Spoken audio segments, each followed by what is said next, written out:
Welcome to our 33rd live weekly Satsang here at the Kriya Yoga School.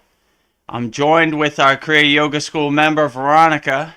How you doing today, Veronica? I'm doing great. Very good. Outstanding. Happy Valentine's Day. Oh yeah. Coming Yeah. up in 2 days. Yeah, I went to the grocery store and it's just exploded with flowers. It's just like, yeah, hearts everywhere. Nice. You're like, yeah, they're getting ready. You can never go wrong with love. Love Yeah. is in the air every Valentine's Day, so hearts, love, it's all great. Yeah, lots of flowers. Lots of flowers, yeah. Yeah. Yeah, I thought I was gonna be late. Everybody was getting off work at the same time. I left and I was like sending you a telepathic message of like if I'm not there 10 minutes before start, and then you were running late. But as soon as I was like sending you that message, like traffic opened up. So I got here half an hour before we started. So yeah, Oh, everything worked out. outstanding. Babaji parted the Red Yeah. Sea. Yeah, it was like as soon as I sent that message, it's like everything started moving. It was amazing. Oh, great. Yeah. So today, on my windshield, like a pebble from a truck hit it. So this crack has been like spreading across my windshield, and I've been dreading getting it fixed because I thought it was going to be a lot of money. And I called my insurance company, and I'm like, "So is this something you cover?" I'm like, "Yeah, you have comprehensive insurance. It'll be $50." So I got it done today. So, yeah, I was thinking that my life is kind of like there's like cracks in my life that I've been ignoring, and maybe the solution isn't as hard as I thought, and it might be as just as simple as just replacing my windshield in my life. I don't know if that makes sense, but I was thinking that these problems I think I have, they're not as bad as they are. So, yeah, I don't know. My sister sent me a text this morning. It was exactly what I needed to hear, and I was just, like, feeling like, I don't know, like, I don't need to worry, just surrender. I don't know, like, I feel like lately I don't even fit into my life, like, my job doesn't, interest me, the work I do, my relationships. I feel like, my interests are changing, like, nothing fits. So, I don't feel like I fit in my life anymore. I don't know if this is I'm having a midlife crisis or if this is what an awakening is supposed to feel like, but I just feel like I just don't fit into what I used to fit. And I've been trying to ignore it. So this is I don't know what your thoughts are on that, but I don't know. I just feel like I don't fit in my old life anymore. Well, like I always say, every day is a test as a yogi. Yeah. Even I go through it also. But in Kriya Yoga, we have the tools of detachment and the different tools we have in our Kriya Yoga school that help us really be anchored in the present moment and help us overcome whatever we're going through. And you begin to realize when you're not attached to any outcome, you kind of step back from the TV and you could kind of see like, oh, this is nothing. I could overcome this easily. Like, Yeah. I begin to realize that too. Like, everything, almost any problem that came up in my life, it became like almost like a joke to me because I was like, oh, this is the best you got? I slept in the Himalayan cave in the freezing cold weather and it was still in a blissful state. Like nothing could bother me now. So this is almost like a joke to dance with. But life would definitely test you out there. It would definitely put cracks in your windshield. It would definitely uh, test your patience, right? But you begin to realize life isn't going to happen the way you want it to happen. It's just going to happen the way it happens. And as long as you have the right mindset and the right disposition, you could overcome anything. And you're not attached to any outcome. You just kind of step back from the TV and kind of laugh at it like, this is easy. This is light work. This is kindergarten for me. You know, I climbed the heights of the Himalayan mountains. You know, this is Yeah. a easy day at work. So once you start not attaching to any outcome, then it kind of is like clouds passing in the sky or water under your bridge. You just kind of let things pass, like, oh, okay, whatever. Okay, well, I guess that's something we're going to have to overcome today. But yeah, it definitely tests you. Even in my case, people think I'm this guru, this yogi, this enlightened being, and stuff don't happen to us, but stuff happens to us also. We just Yeah. have more tools to overcome and deal with it. So like we don't really get attached to any outcome or any kind of narrative or story. We just kind of say, okay, that's what we're doing today. Let's do it. I always say I wake up every morning excited to see how Babaji's going to surprise me today, and he almost never lets me down. Yeah, every day's a surprise. There's always a mountain to climb for sure. Like I told in the other sad songs, like when we were climbing the Himalayan mountains, we went up the first kind of steep hill in the mountain, and once I got to the top of the mountain, I was like out of breath. I was like, woo, we're here. And all the other yogis looked at me and they said 20 kilometers that way. And I was like, oh, all right, well, let's get to work. So it's a good analogy. Like when you think you've reached your destination, there's a lot more destinations to get to. So as we say here in the Kriya Yoga School, we're always a house under construction. So, like there's always a mountain to climb. There's always a mountain to climb. There's always something to fix on your house under construction. So just put one foot in front of the other and keep going. Yeah. Well, we've got a couple people online. Suha Kashu, I know I'm saying your name wrong. She says good evening. Good evenings, Suha Kashu. Nice. If you have any questions, put them in the YouTube chat, and we'll gladly answer any of your questions. Namaste. Who's this? Anton Priceless. You are the best, Ved Guru Dev. Thank you for your support, Anton. I appreciate it. I haven't been so much on your Kriya school. I'll visit later, but I've had a lot on my plate, and I struggle to be consistent or be in a single place. I can feel that. Yeah, it's okay. Once you get a chance, there's a lot of mini courses on the free Kriya Yoga School. There's we have a very interactive community where all our members are posting a lot of uplifting spiritual videos. So just whenever you get a chance, it's on demand, so you could go at your own pace. Just do what you can. That's the best way. So if you don't resonate with one class, just go to the ones you resonate with, and just try to be the best Kriya yogi you could be every day. It's like I was saying, it's a work in progress. So don't get discouraged. Just put one foot in front of the other. You'll get there. And then Anton has a question, if you'd like to answer it. He wants to know, where is Chad from Open Your Reality? So I've talked about this before on our school and the Satsang. I think, in my opinion, like I don't want to speak for Chad, but I think in the new year, he wants to turn the page and start a new chapter in his life. I guess that doesn't include the Open Your Reality channel no more, because I received a lot of emails. Where's Chad? What happened to him? So yeah, he's somewhere out there, I guess, but I don't think he's using his Open Your Reality channel anymore. So, but maybe if you want to see where he's at, he might still be on Patreon. Yeah, I think he's still on Patreon, but you have to pay $10 to see his videos.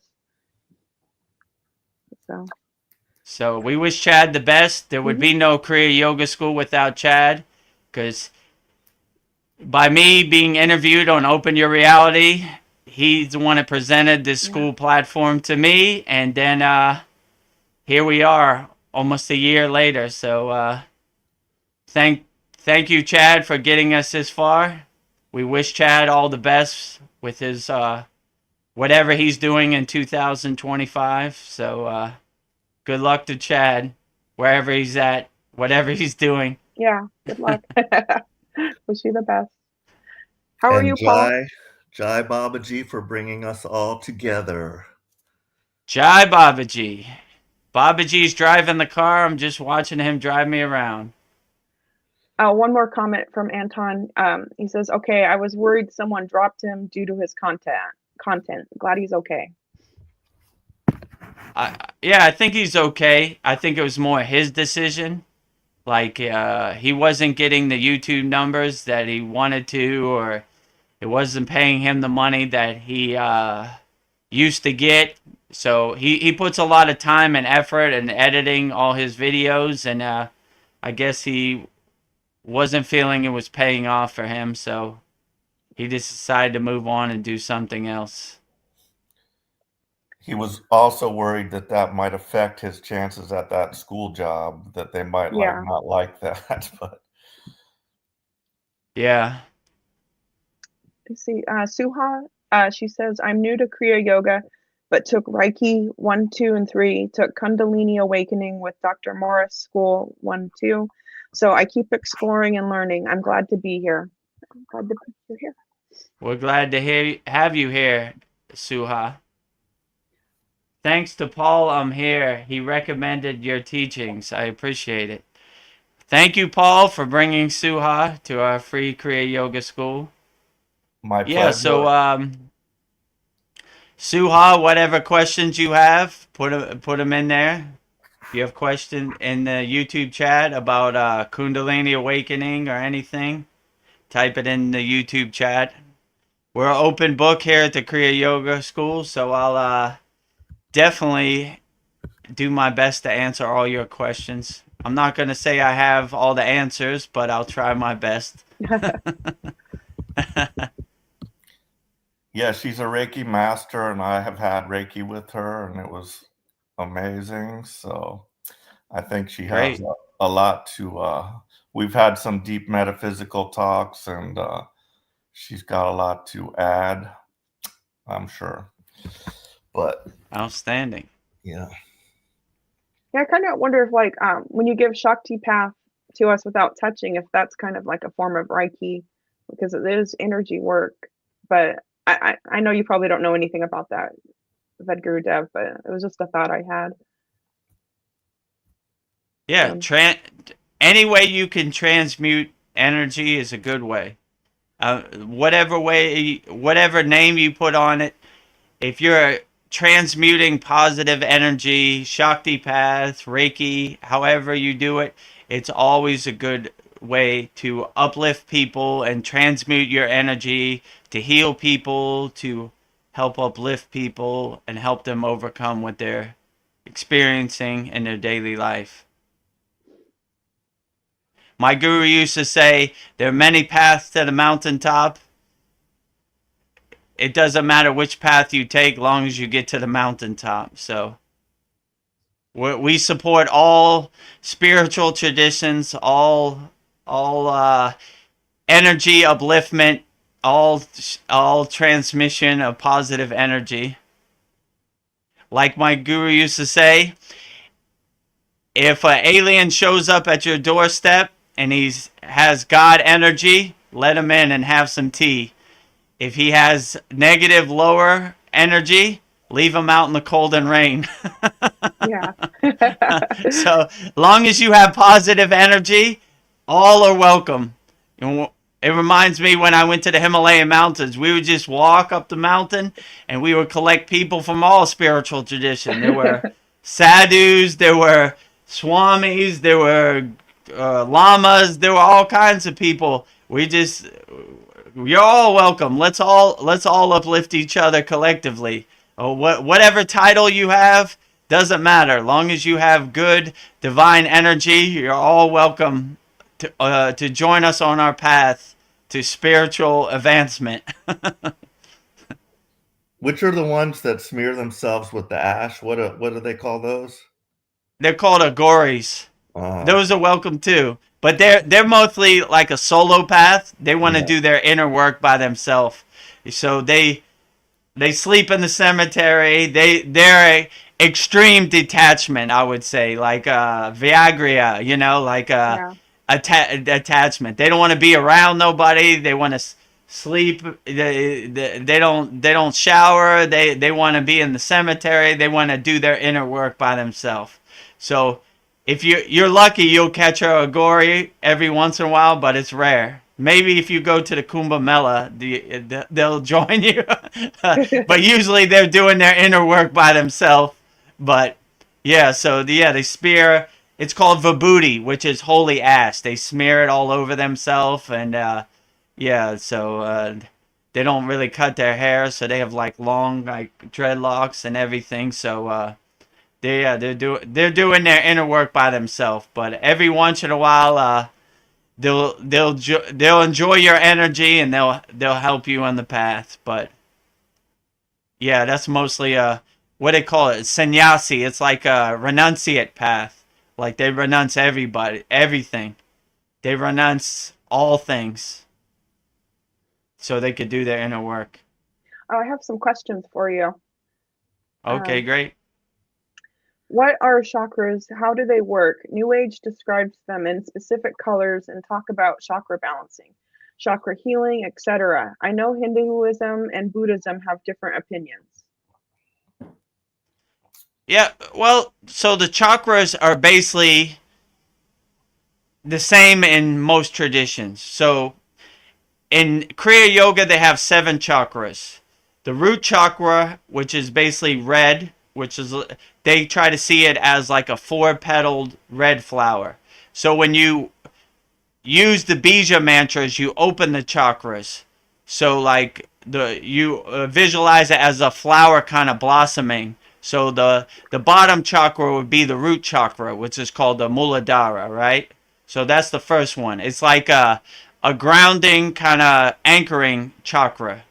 And then the next one is the sacral chakra, which is called the Sahasrara, which is a 6-petaled orange kind of flower.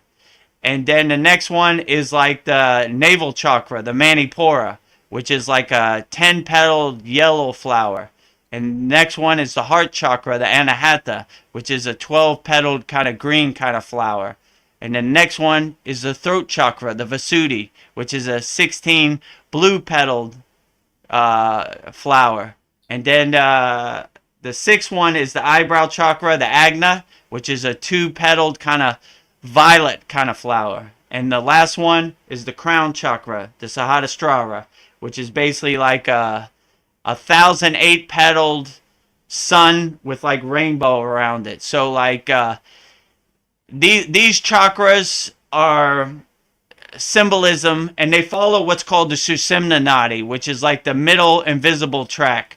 So they're kind of, when you start at the bottom, you're opening, opening, opening, opening, opening, opening. And then when you get to the crown chakra, you're like, that's the highest one.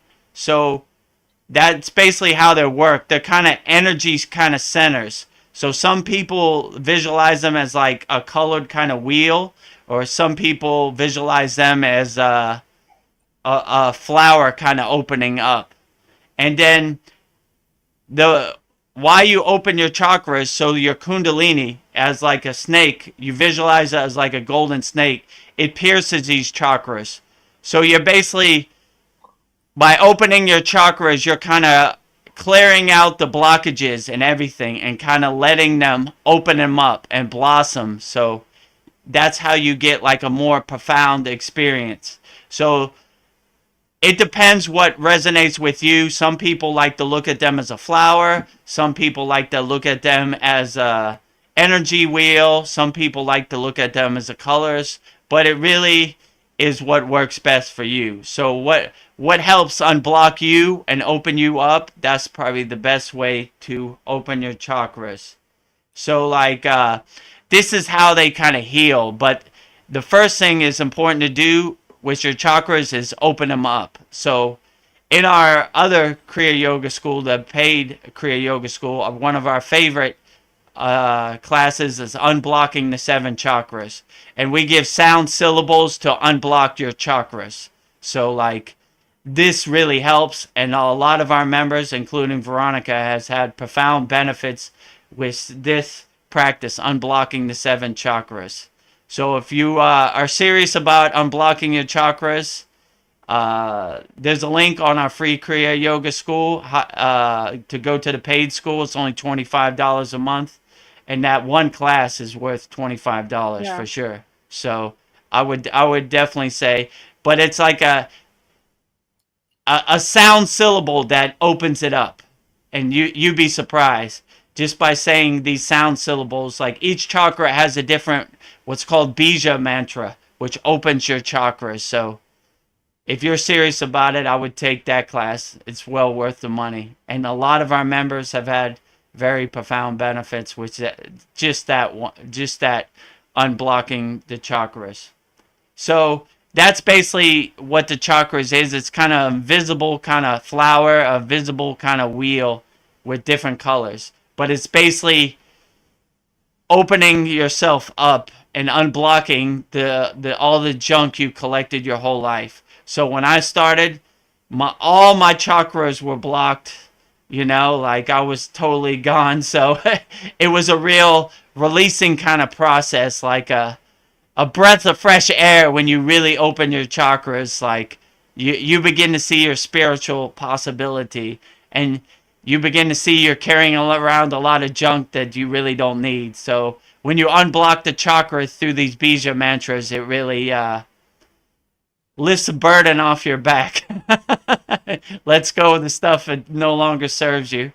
What I think is interesting is that's the light spectrum. So underneath this meat suit, I'm just light, right? Mm-hmm. Red, orange, yellow, green, blue, indigo, violet, A question I have though is the Kundalini energy, is that related to or have anything to do with sexual energy?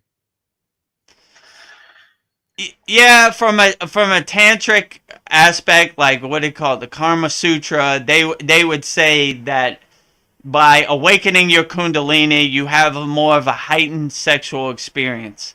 And in Kriya Yoga too, like even like a sexual experience, they would say it's a spiritual experience. So like we have practices where you take your sexual juice and turn it into ojas, which is spiritual juice. So you're always trying to take that lower sexual juice from your root chakra and bring it up to your crown chakra, your Sahasrara. So it depends how you use your Kundalini. Most yogis use it as like a spiritual awakening, like a practice. But if you have somebody vibrating on your same frequency, a sexual experience could really be a profound experience with two people that have their Kundalini awakened, and they unite their Kundalini through physical sex, let's say. So it depends how you use it. Most yogis kind of how would I put it? They kind of renounce the sex, and they use that sexual juice and turn it into spiritual juice.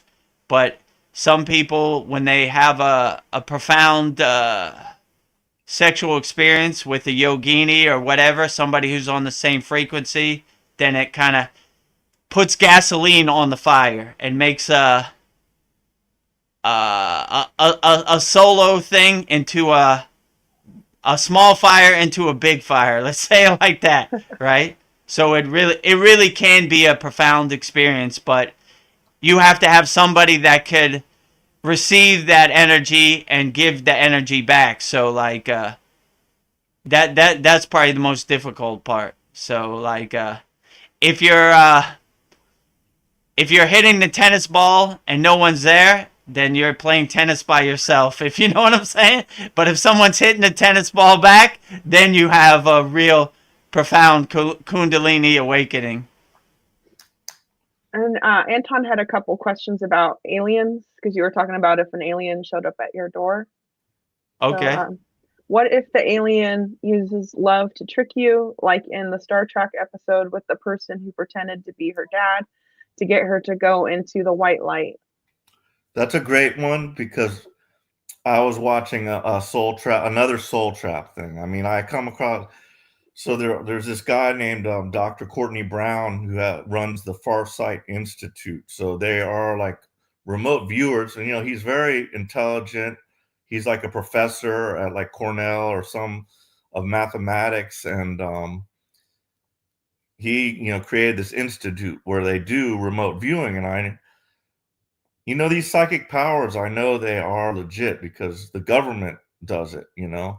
So through remote viewing, they can gain answers to certain questions. So in his opinion, this earth is a soul trap, and it's this is done by technology, and then they can throw that love energy at you, and that attracts you. So like, yeah, I have a big thing about that. It's like, what's going to happen to me when I die?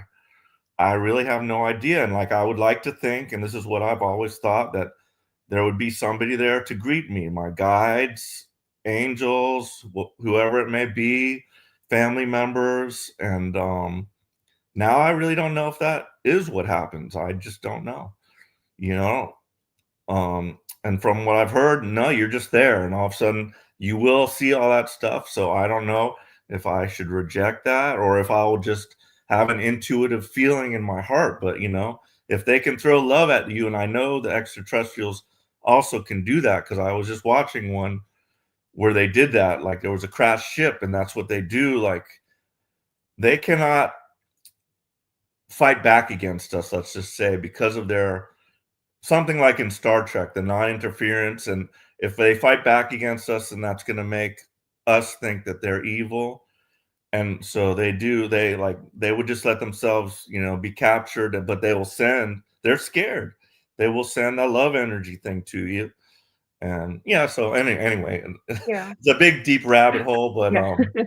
I'll let you answer Anton's question and anything you can think of about mine as well. Or whoever. I mean, if the alien sent love to you, I would just receive it. Like, how can you go wrong with love? Like, if they're tricking you with love, they're not using love in the right way. You should just give love unconditionally. And how could I say this? Anybody who's trying to trick you, they're wrong. You're not wrong. So if you're just have an open heart chakra and have unconditional love, then I don't know how you could go wrong with that. But like, I mean, how could I say this? These are any alien that comes with love, I welcome them in my house for tea. any alien that comes with hate, they could stay out in the cold and rain. So that's the way I would put it. So like, oh, cool. It's Valentine's Day. This alien brought me some love. Come on in. Let's talk. So I don't know how really they could trick you with love. I would just accept love as much as possible. But I've never had any alien kind of encounter, but if I did and they brought love, then they're welcome. They are my brother. Any alien with love is my brother. Any alien with hate and evil stays outside in the cold and rain. So, but I've never had that experience, but if I did, that would probably be my mindset. Right. And the rest of Anton's thought was aliens don't even visit humans. They rather abandon us and watch us ruin the planet. Well, that's probably true. We're doing a good job ruining our planet. So if the aliens want to see a TV show, give them a good TV show. Live the best life you can and be as happy as possible, and don't give them no drama. So if they watch my TV show, they would be pretty boring. This guy meditates all day. This guy is living a blissed out yogi life. I don't like this TV show. It's not Yeah. too good, you know? There's a I lot want of to see ohms people here. hurt each other, you know? There's a lot of Om chanting all day with this guy, Vedguru Dev. Pretty boring TV channel, so let's move on. Nothing to watch here. This guy's doing his inner work. He's uplifting. He's helping people, so yeah. I guess the question is, can love be faked? You know, like, can it be done through technology? Is it just a vibrational frequency and they just tune that Mhm. frequency and all of a sudden you feel, oh, yeah, this is love. Let me go towards that, you know? So I'm still like, I still don't know what I'm going to do when I get to that point. Like, do you have an idea of what you think happens to you when you pass on? I mean, how could I put this? This is a deep question, so let me think Okay. this. When you pass on and you shed your physical meat suit, your what I would say your junk car, I would just, like I always say, enjoy the golden flight, right? Like they say in yoga, it's called moksha, which is liberation. I'm liberated from this physical meat suit, this flesh cage. My energy, my soul moves on. So I would enjoy the golden flight. You're flying first class on the Divine Airline, so and enjoy it as much as you can. So and see, I don't know how you could really go wrong with love, long as you're helping people and you're doing the right thing and you're vibrating on a, in yoga they would say like a karmic kind of karma yoga kind of frequency, selfless service, helping people. How can you ever go wrong? So no one could trick you. Only way people can really trick you with love is if you don't know what love is or you're searching for love. If you are existing in a state of unconditional love, then no one can tell you with what love is. No one can trick you into believing what love is because you know what love is. And you be like, I don't need you to give me love because I have love in my heart already. I'm radiating love. So you give that love to somebody else. I'll keep my love, and I like being in the knowing of existing in the present moment in this loving kind of state. So somebody trying to tell you what love is like unnecessary for you because you are existing in unconditional love all the time. My guru used to always say like, don't get attached to the stories. Somebody telling you what Babaji is, don't believe them. You know who Babaji is because you are Babaji. Babaji is inside you as you. I am Babaji and Babaji is me. So somebody tries to tell me what Babaji does or what Babaji is, I'm like, that's good for you, but I exist in Babaji all the time. So like, I don't need your stories to become my stories. I uplift my own story and I live my story. I experience my story in the present moment. So anybody trying to tell me, come over here, let me tell you a story about love. I'm like, I'm good. I exist in love every day. Speaking of love, Anton says love is freedom, not to be told where to go or that you need to be better. Love is to make your own decisions. I agree. True. Yeah. What did Well Suha put, say? Anton. I Yeah, think let me see We what want to yeah. go back to the chakras. So, and I was wondering, Vedguru Dev, if you'd be comfortable showing Anton and Suha your chakra poster. But she says lamb root, van sacral, ram, solar plexus, yam, here chakra, yam, throat chakra, om, third eye, it above color or sound. It represents enlightenment. Yeah, so I'll basically answer Suha's question. And on the free Kriya Yoga School, I'll send you the chakra poster, and I'll send you the link to the unblocking the seven chakras for Suha and Anton. I don't really want to say it because I don't know who's watching publicly. It's more of a private energy kind of transmission. So basically, what she's saying is true, but like I explained in the video, so when they say the root chakra, it's not lamb, which you put. That's how they in Sanskrit, in Hindi, an A is a U, right? So they use this kind of twilight language to people who are not initiated and who don't know. They don't have the right bija sound syllable. So I'll say it, to be honest with you. So it looks like lamb, but it's really lum. So the bija mantra for the root chakra is lum. Lum. Lum.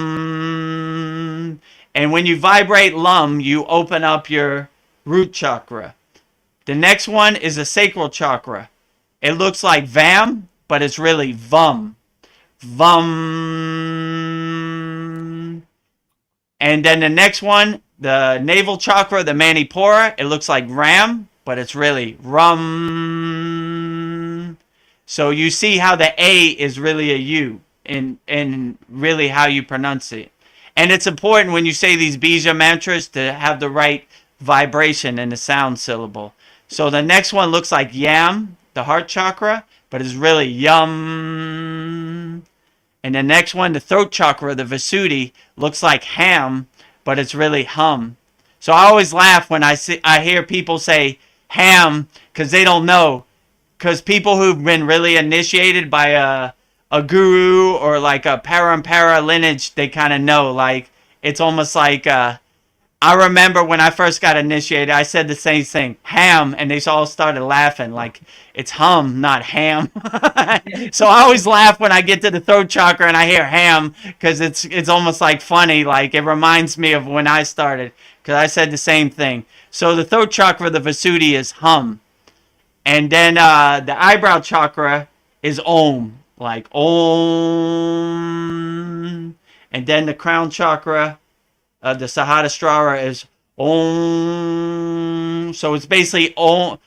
It's basically om with an N. So it and like when you get to the heart chakra, they call it the spiritual bridge. Like, these are more lower emotions, like ego, desire. And like your navel chakra, your manipura, is like the fire. It's called Agni, which basically burns it's burning all your lower emotions. And then when you get to the heart chakra, it's like the bridge to the more spiritual, higher realms in the chakras. Yeah, so something else interesting the Farsight guy said, and this is kind of similar to Tom Campbell, the one that Chad always loved to follow. They call us ICUs, individual consciousness unit. That's on Tom Campbell's, but in the Farsight they call us ISBs. We are just for the sake of being. That's our only reason of being here, just to be.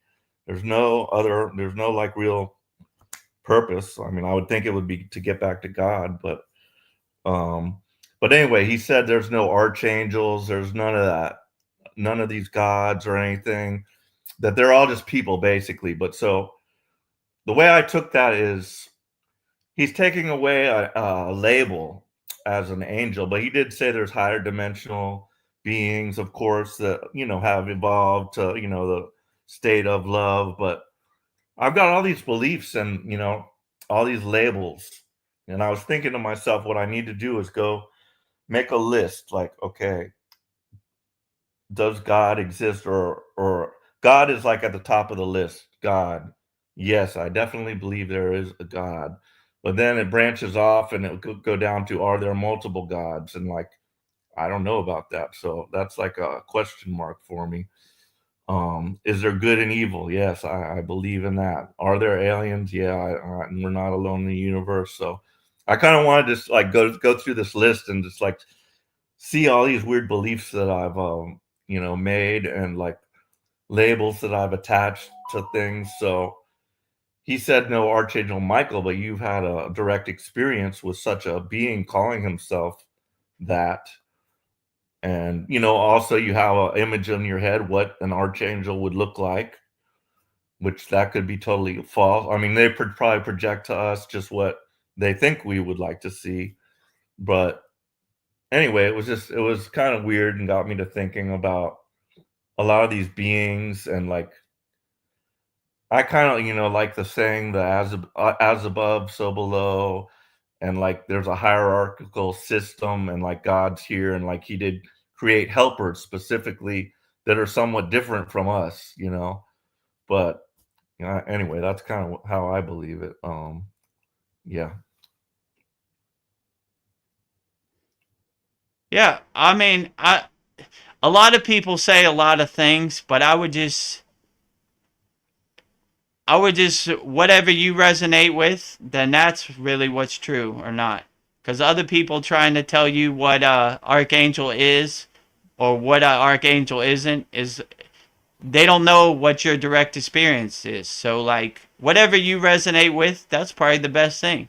So if you resonate with a picture of Archangel Michael with a blue flame sword and like a suit of armor and some golden blonde hair and big muscles, then that's the right perception. Who cares what other people say, They say a lot of stuff. Make Archangel whatever you want. You are in control of your movie. So make Archangel however you like Archangel to be, So like in the Bhagavad Gita, Arjuna says to Krishna, "Show me your true form."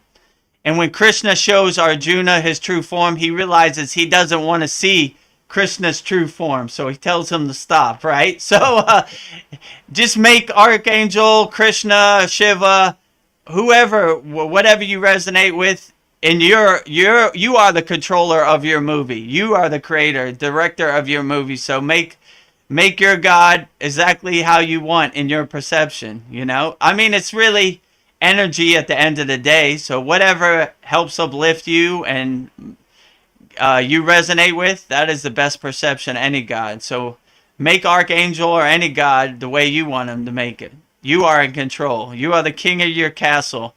Make your gods look as beautiful as you want them to be. Well, he looks just like you described him in my imagination.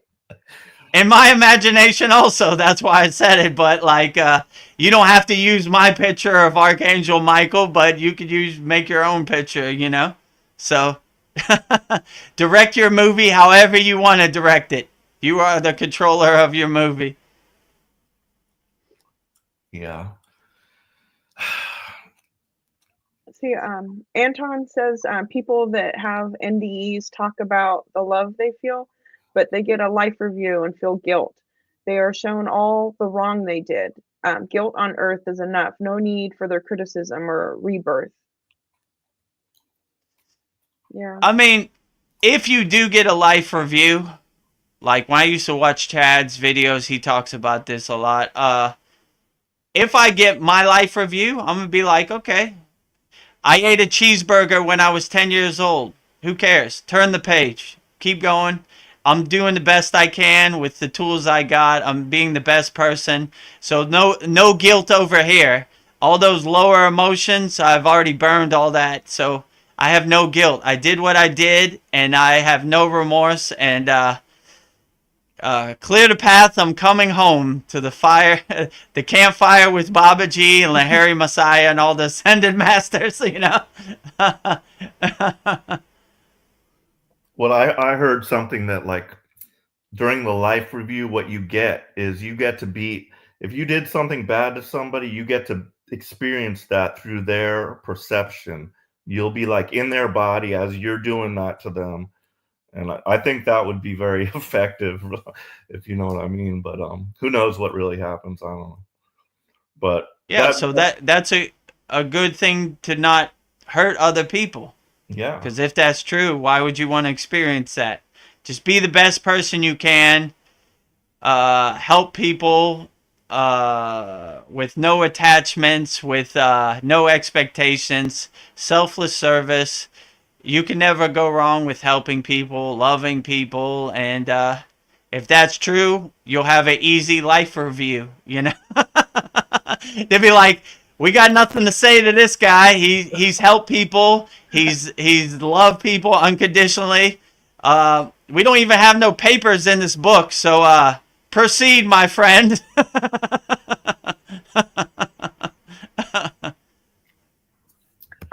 Anton's next question is do you think archangels and gods could be Eogors and crystallized thought forms, and that archons are aliens who create religions with dogma to make people have bad bardo experience and get reborn?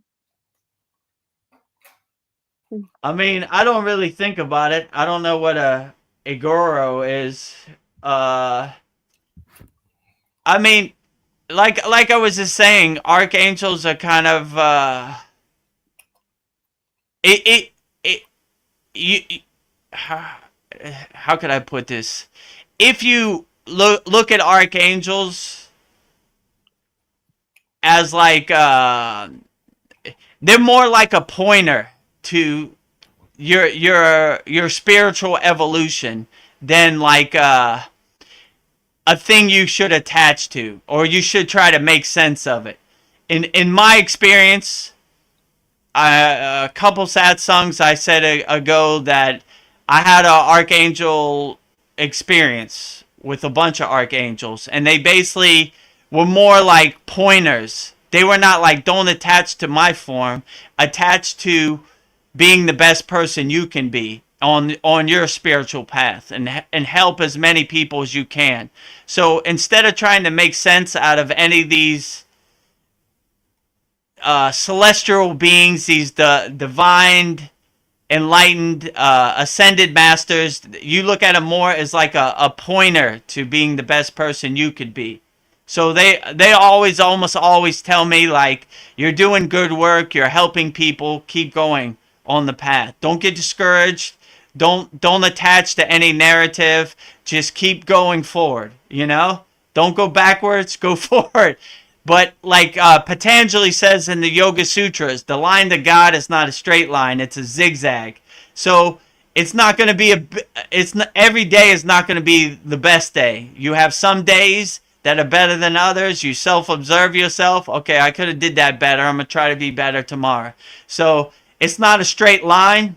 You're on the path, you fall off, you dust yourself off, get back on the path, keep going. But more of these divine beings are more pointers than actually something to try to make sense of. Like, if you will probably go crazy trying to make sense of all this stuff. There's so much stuff out there. What is the life review? What is NDEs? Who is Archangel Michael? You're like, oh yeah, I can't take it. So just be the best person you can be, and they're giving you kind of breadcrumbs or signposts on the path. Just recognize the signposts and don't really get attached to it and keep going. So when we're doing our class, like a lot of our techniques, people will see like colors, they'll see shapes, and we always say, don't get attached to the colors or the shapes. Keep going. Focus your bindu, focus your tratak on the main goal, you know? Like, there's going to be a lot of stuff happening around you.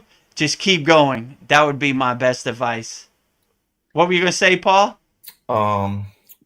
That's exactly what's happening to me. I'm thinking, going down all these rabbit holes. I mean, in a sense, I enjoy it, but I also think it would be useful to me, like some of this knowledge could come in handy. But as far as an egregore, to my understanding, that is like when a being comes into existence just because a bunch of us believe in it. So we've heard these tales of Ganesha.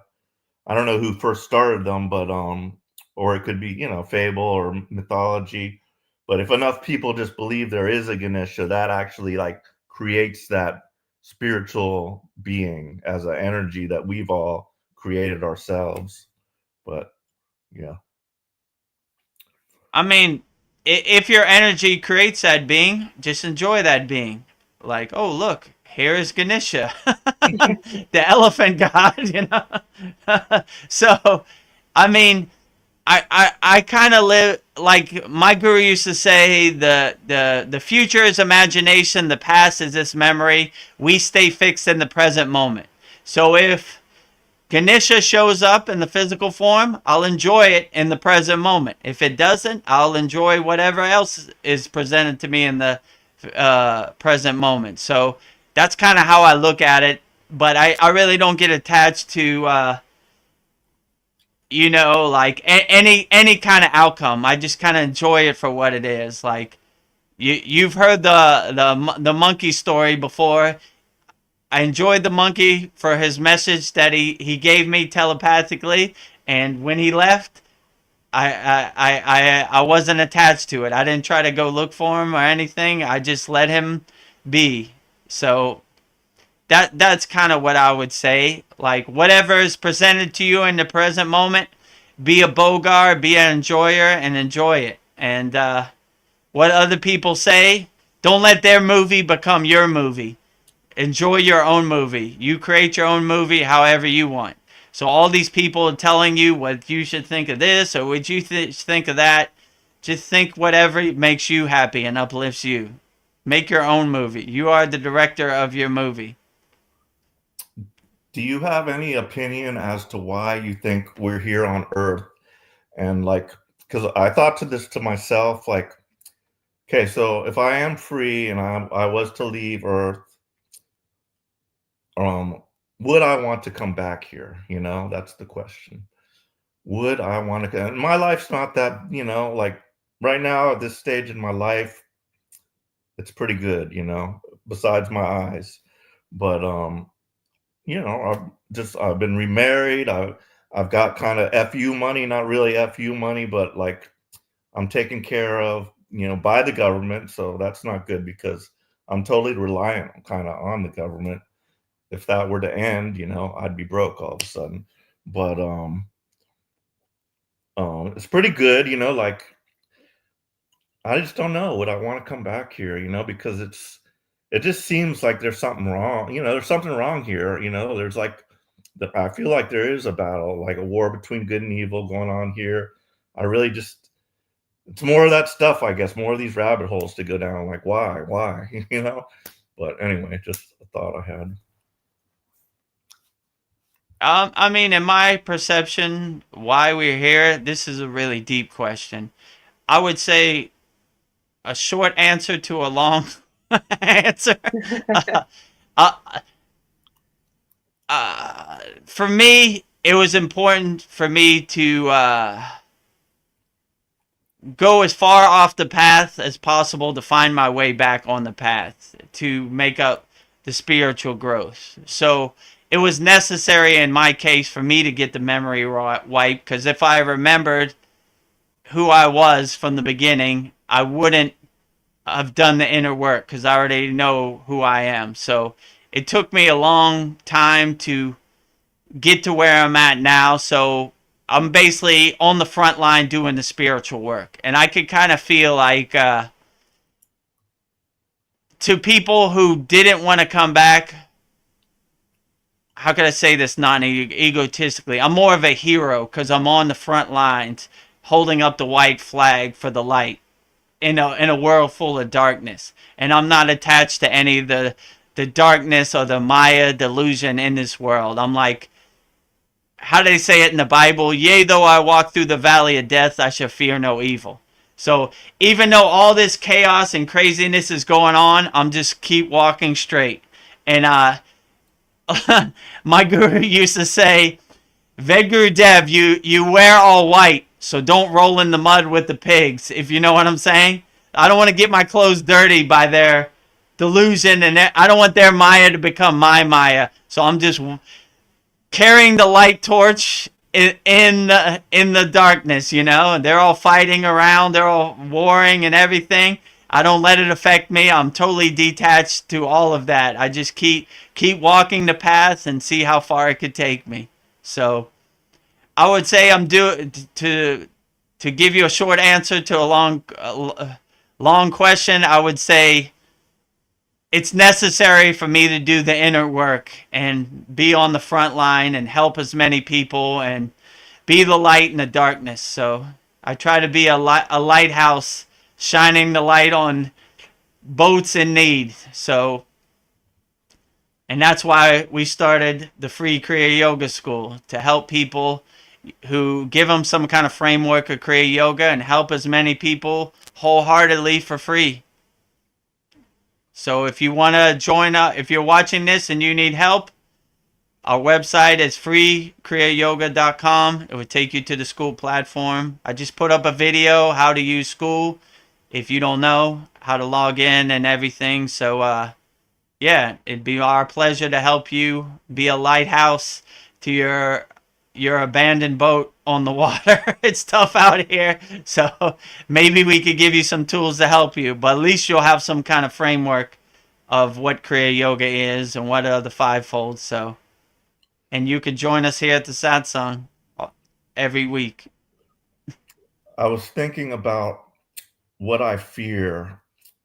And like I think death is like the main fear of everybody, but like I feel like I kind of understand it better now, but what scares me is pain. And I've been through today I had a painful experience. It was a bad day, let's just say. I went to the eye doctor. I got my normal injection in my other eye. My eye, they numb your eye up really good. So everything seemed fine. And I got to work, and all of a sudden the numbing drops wore off, and I was in like a lot of pain. It felt like I had like a grain of sand or something in my eye. Every time I blinked, it was just my eyes were starting, dripping, and then my nose, because it's like that whole area is all connected. And I was like, shit, I had to leave work early and hope I could make it back there because, this ain't right. Something's wrong. So I went back there. Luckily, I made it in. I'm struggling. I'm driving with one eye. I have to kind of just keep my hand over this eye because it's just messed up. And then I'm like trying to figure out, are they still open? And I'm like, with the one eye, I have to pull over. I'm trying to like search it up on my phone. I tried to call the office. Nobody answered. So I finally get there and they're still open. I found out that they were open till 5, so I was able to make it. So I got in, they put some more numbing. He looked in my eye and he's like, oh, you got a scratch on your cornea. I wasn't anywhere near there, like, oh, yeah, I'm pretty sure I scratched my own. I like to scratch my eyes when they're itchy, And I noticed he was having a hard time getting this little metal retractor. He has to draw open your eyelids. He was kind of having a little hard time getting it in there. I'm pretty sure he scratched me. So they had to put a contact lens over it, like a Band-Aid.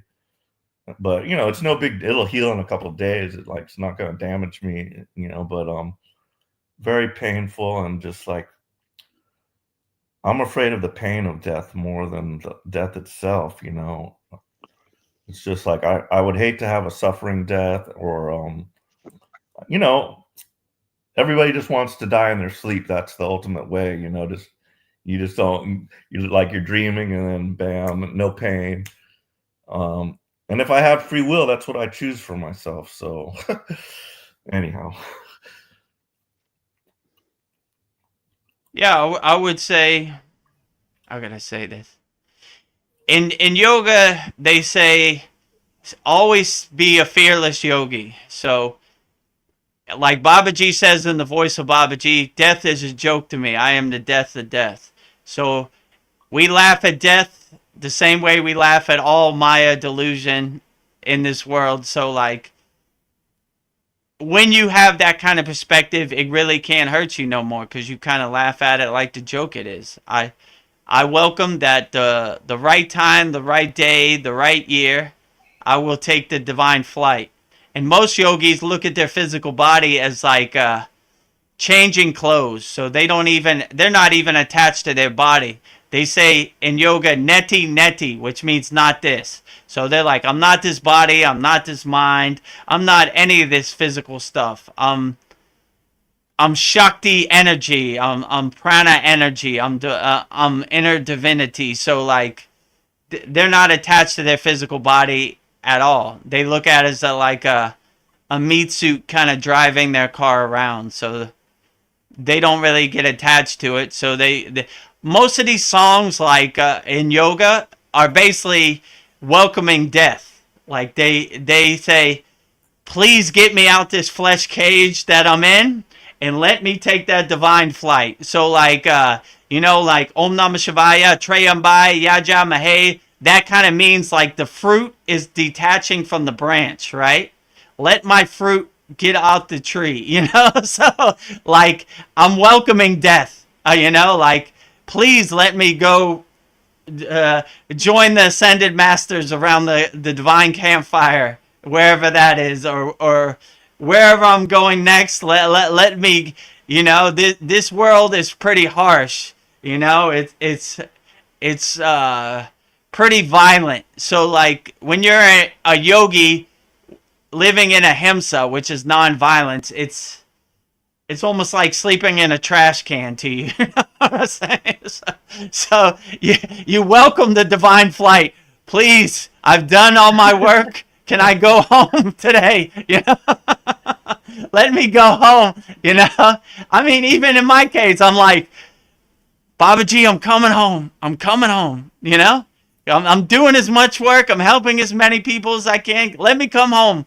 You know, my child, we need you on the front line. There are very few people like you. Come on, Babaji, I just want to come home. We need you down there. So I'm trying to help as many people as I can, uplift as many people as I can. But I understand, you know, there's a lot of darkness, not a lot of light here. So we need more people holding up the light flag, not the dark flag. We got too many of those already. That's making me think of Oscar the Grouch. He lives in a trash can, but I think he likes his, from Sesame Street. I think he likes his trash can. Yeah. Well, if you like your trash can like the Agoris, then it's a blissful place. If you have the right mindset, even a trash can could be a blissful place. You don't have to go nowhere. You don't have to pay no money. It smells beautiful. You love it, your trash can. Why not?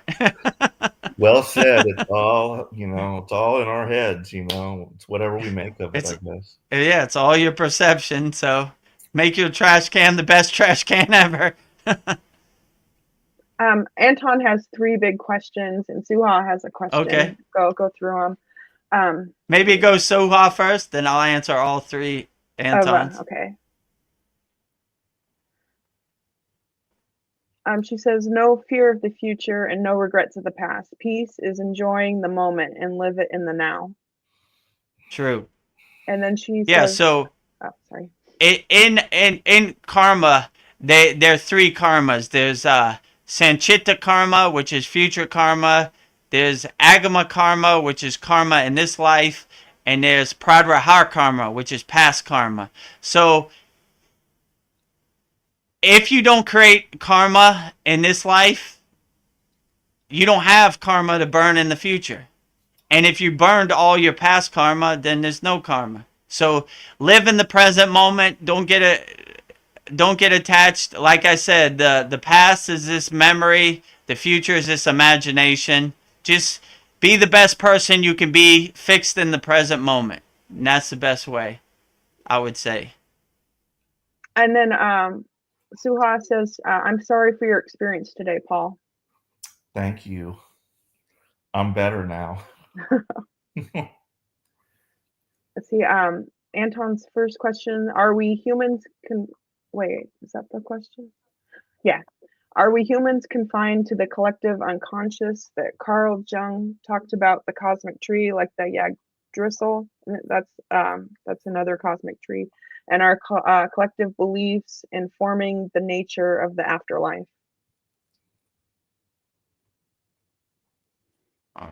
Are we confined to the collective unconsciousness? I mean, it depends. Like, are we confined to the collective unconsciousness? If you're attached to the collective unconsciousness, then you will be in that movie. But if you're not attached to that movie, then it really can't affect you.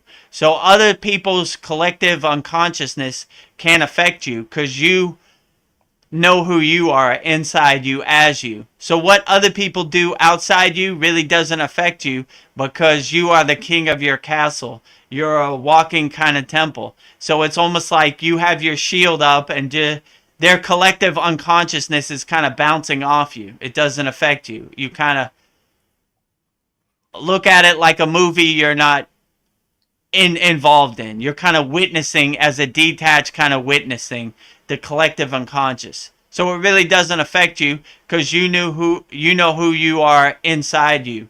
So no matter what people do outside you, it doesn't affect you because you have your own consciousness. You have your own shield up that protects you from the unconscious collective outside you. The cosmic tree, collective beliefs. Yeah, so that's basically the same thing also. Like, no matter what other people say, like, oh, it's a cosmic tree, it's this and that, it basically comes down to me like no one really knows for sure. We're just all trying to feel our way around in the dark. Is it a cosmic tree? Is it this? Is it that? Who knows, you know? Just be the best person you can be in the present moment and don't get attached to any kind of narratives or anybody outside you's perception. Don't let their perception become your perception. Like I said before, you are the director of your movie. If you want your movie to be a cosmic tree, make your cosmic tree as beautiful as possible. If you don't resonate with the cosmic tree, then don't make your movie a cosmic tree. Make your movie whatever you want to make it, you know? So, like, don't let other people's thoughts become your thoughts, you know? Make your movie however you want. So, if you resonate with a cosmic tree, let it be a cosmic tree. If the cosmic tree doesn't resonate with you, do whatever resonates with you. That would be my best advice. The next question is, all the war and misery here to evolve makes no sense. Eastern religion acknowledges that suffering is wrong, but clients of hypnosis are told that the soul needs to go through horrible things to evolve. I mean, yeah, could be. I mean, I really don't have the answer why people hurt each other in war and misery. I mean, for me, that all seems like trash that I don't want to be a part of. It's like a horror movie I do not want to watch, you know? So I try to live in my bubble, which is himsa, which is non-violence. So, like, I try not to be affected by it, but it's hard when it's all around you, and it's hard to carry the white flag when there's darkness all around you, and the ego is always trying to get under your skin. Like Krishna says in the Bhagavad Gita, your ego's always hiding behind that tree over there. So it's always trying to get you to, what do you think of this? What do you think of that? Oh, look at this over here. Look at this, you know? But you just got to keep one foot in front of the other. It's difficult because they're constantly trying to get under your skin and get you attached to some kind of outcome or narrative. And I choose not to, how can I say, if a tree falls in the woods and I didn't hear it, did it really fall? So that's kind of how I live my life. Like, is there suffering? I don't know. I feel pretty good in my daily life, you know? So I don't acknowledge a tree falling. So maybe that's living in my kind of dream world, but I like my dream world. It's kind of a blissful place. So I don't want to acknowledge suffering so it doesn't affect me. You know, like I told Veronica before, her cat doesn't know who's president, so her cat can't be affected by who's president. You know, so be like your cat. I've never heard of Donald Trump, so I don't have no dog in the game. You know, I don't have no dog in the fight. Whatever, however they say it. So like, if you choose to attach suffering, then you're going to be in that suffering movie. Don't attach to the movie. Turn the channel. Like, what's on this channel? Suffering? Next channel. I don't watch suffering. I don't acknowledge suffering. I'm not attached to any suffering. So that might help you to kind of detach from the suffering. I wonder what how different our lives would be if we like had grown up like on a deserted island with no knowledge of anything. You know, you have to like come up with your own idea of whatever, you know, what this all is about. That'd be an interesting thing to find out, how different we would be, you know.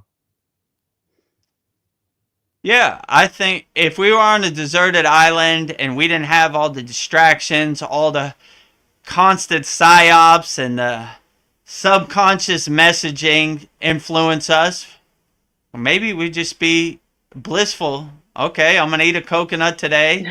I'm gonna enjoy the sun. I'm gonna take a rest later in the afternoon. It's like living a cat kind of life. What do cats do? They wake up, they walk around, look at stuff. They go out in the sun, they roll around in the sun, they eat some food, and go back to sleep and do it Yeah. again tomorrow. So, Yeah, I don't have to you go to know, work, pay like, bills. right. They don't have no distractions. They don't even know what bills are. They don't know who's president. They don't know who Kim Kardashian is or what she wore to the Grammy or what the Super Bowl is, so they can't be affected by it. The last question from Anton is, please address the Earth School idea and the Council of Elders in the spirit world that promote the idea that we come here to suffer. Did I just say that?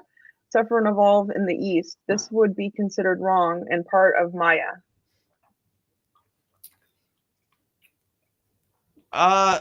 Earth School. Yeah, I mean, maybe. Like, if the council or elders are watching and this is really an Earth School, just be the best person you could be.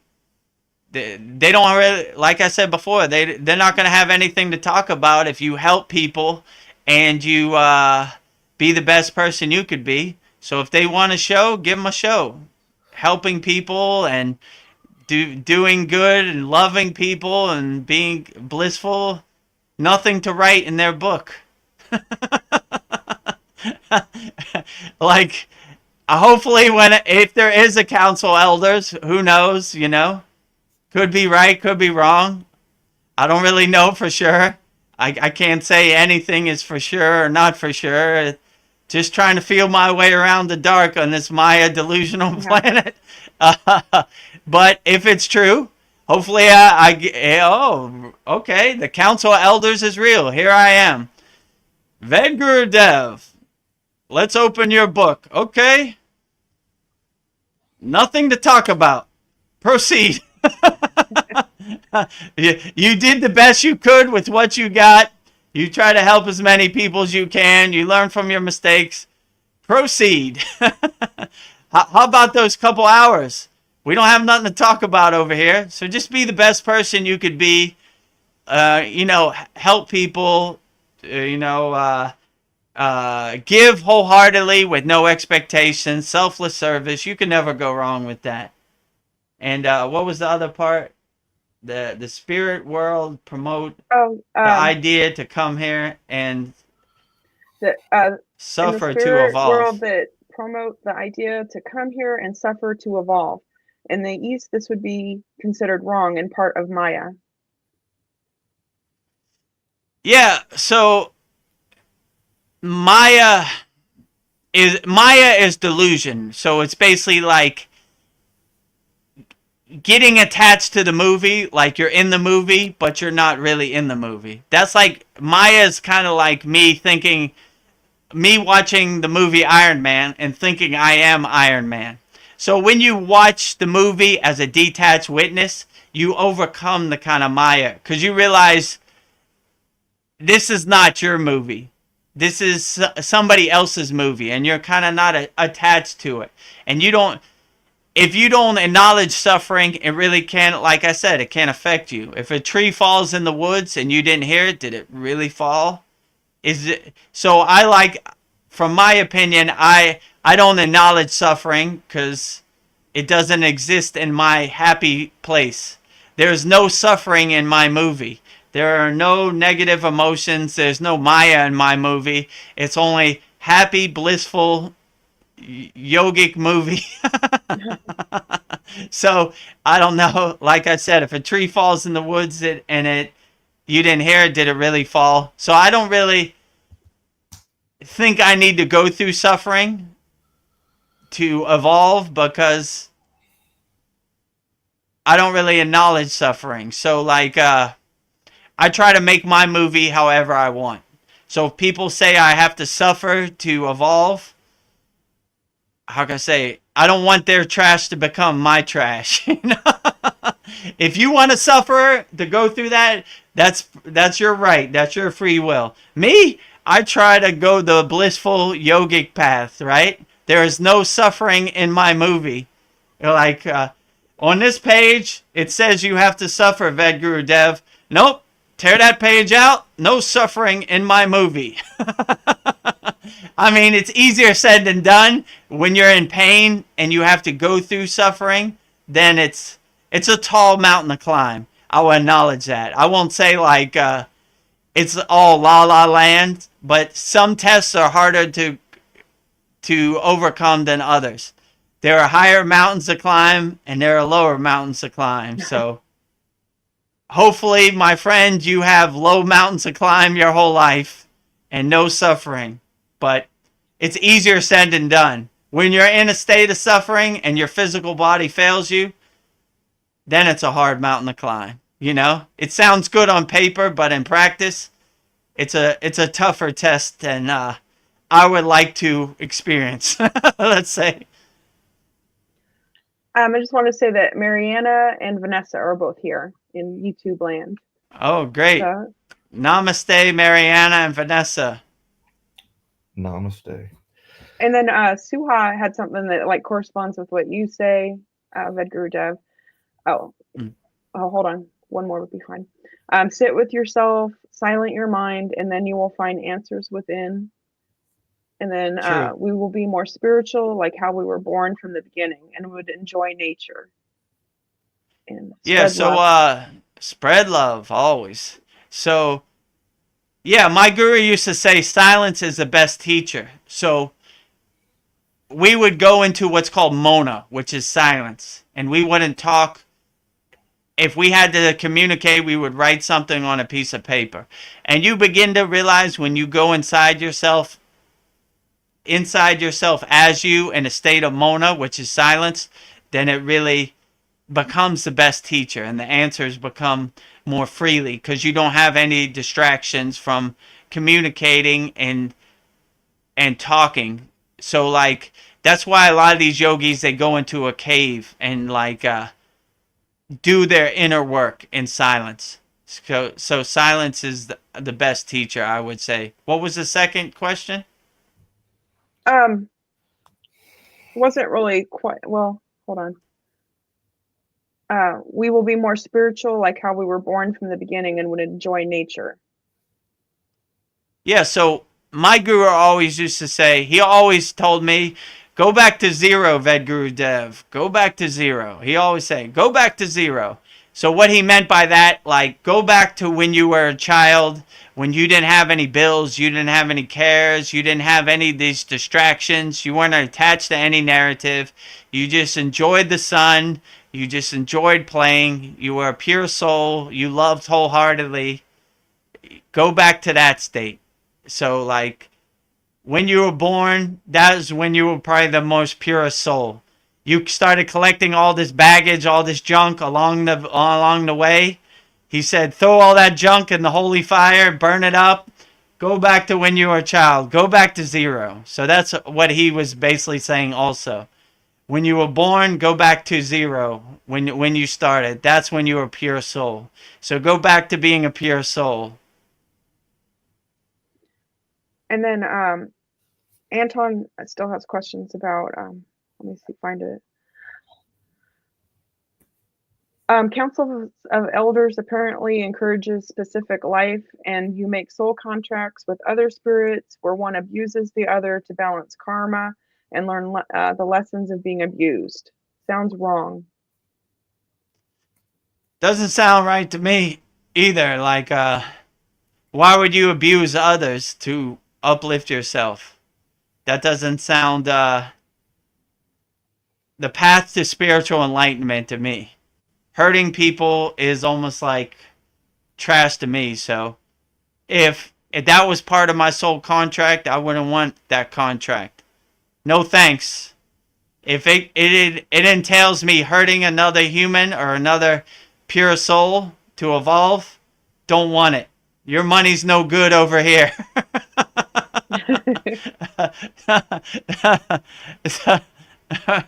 so, so all money is not good money, if you know what I'm saying. So if you have to hurt a pure soul, hurt a child, hurt any soul, why would you even want that? You're right. It sounds wrong. So all money is not good money, right? Like, you could buy a boat if you hurt this child. No thanks. Don't need a boat. Like, your money's no good over here. I don't know if you know my backstory, but before I became a Kriya yogi, I was a famous DJ. And I always used to say that your money's no good over here. You want me to do what for this? No, I'm not doing it. You know what I'm saying? I'm not selling my soul for some fairy dust paper money. Your money's no good over here. I'd rather have a pure soul and sleep under the bridge or sleep in the jungle. If you hurt this child, I'll give you this money. No thanks. Not hurting any child ever. No pure soul. Not hurting anybody. No animals, no nothing, if possible. So thank you very much. Your money's no good over here. Keep your money. Here's another great question for you, Vedguru Dev, that's up your alley. How can I be here and now and not forget to be in the moment and get lost in thought? I want to be an observer. So to be an observer or a detached witness, we have this great practice. It's called Sudhi. Sudhi basically means cleansing, right? So in our Kriya Yoga school, before we go into meditation, we do a practice called Sudhi, which is basically cleansing your thought. So if a thought comes into your mind, you just acknowledge it, detach it, and let it go. You kind of see it as like clouds passing in the sky.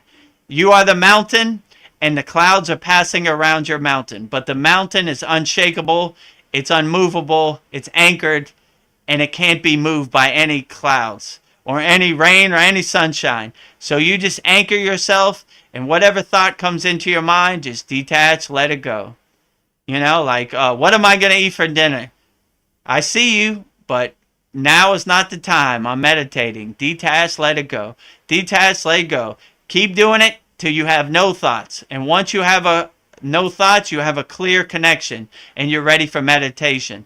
Because you don't want to go into meditation with like a mental clutter or a monkey mind. A monkey mind is when your mind is like a monkey jumping from tree to tree. Look over here, look over here. Woo, woo, woo, woo, woo. I'm jumping around. Woo, woo, woo. So you want to clear that monkey mind. You kind of calm that monkey, so you have a dynamic kind of meditation. So you're kind of cleaning all the thoughts. You're taking out all the trash before you go into meditation. And that's how you have a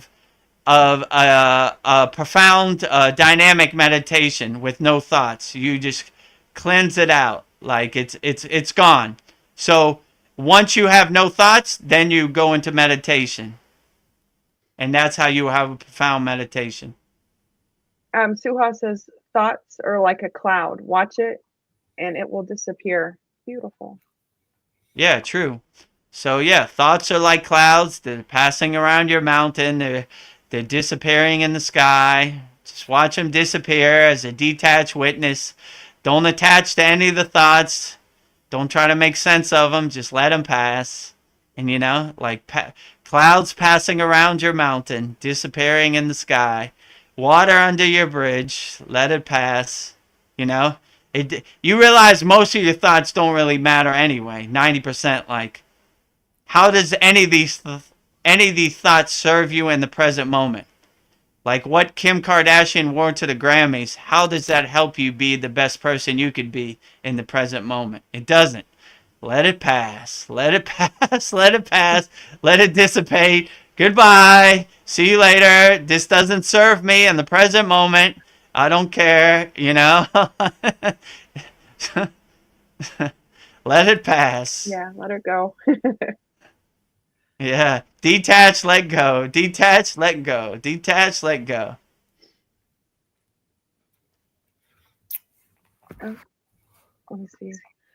Alex Collier, as well as Robert Morning Sky, the half Apache, half Hopi Indian suggests that one turns their back to the white light if it appears, and then the universe will be before you. Mm. It makes sense if this That, is a soul trap. But maybe I it's mean, not. if it resonates with you, I mean, you are the king of your castle. What the Indians say, or what people in India say, or what the ascended masters say, it's really up to your free will. So what makes the most sense to you at that present moment? Use your intuition to guide you, I would say. So if you want to see the universe before you and that resonates with you, give it a try. I mean, if you're wrong, what's the worst thing that happen? You have to start over again. So make wise decisions, my friend. Make wise decisions. You know. So do whatever use your intuition, your soul to guide you. That would probably be my best advice. A lot of people say a lot of things, but just your soul will never lie to you. Let's say it like that. So let your soul guide you, I would say, in any situation.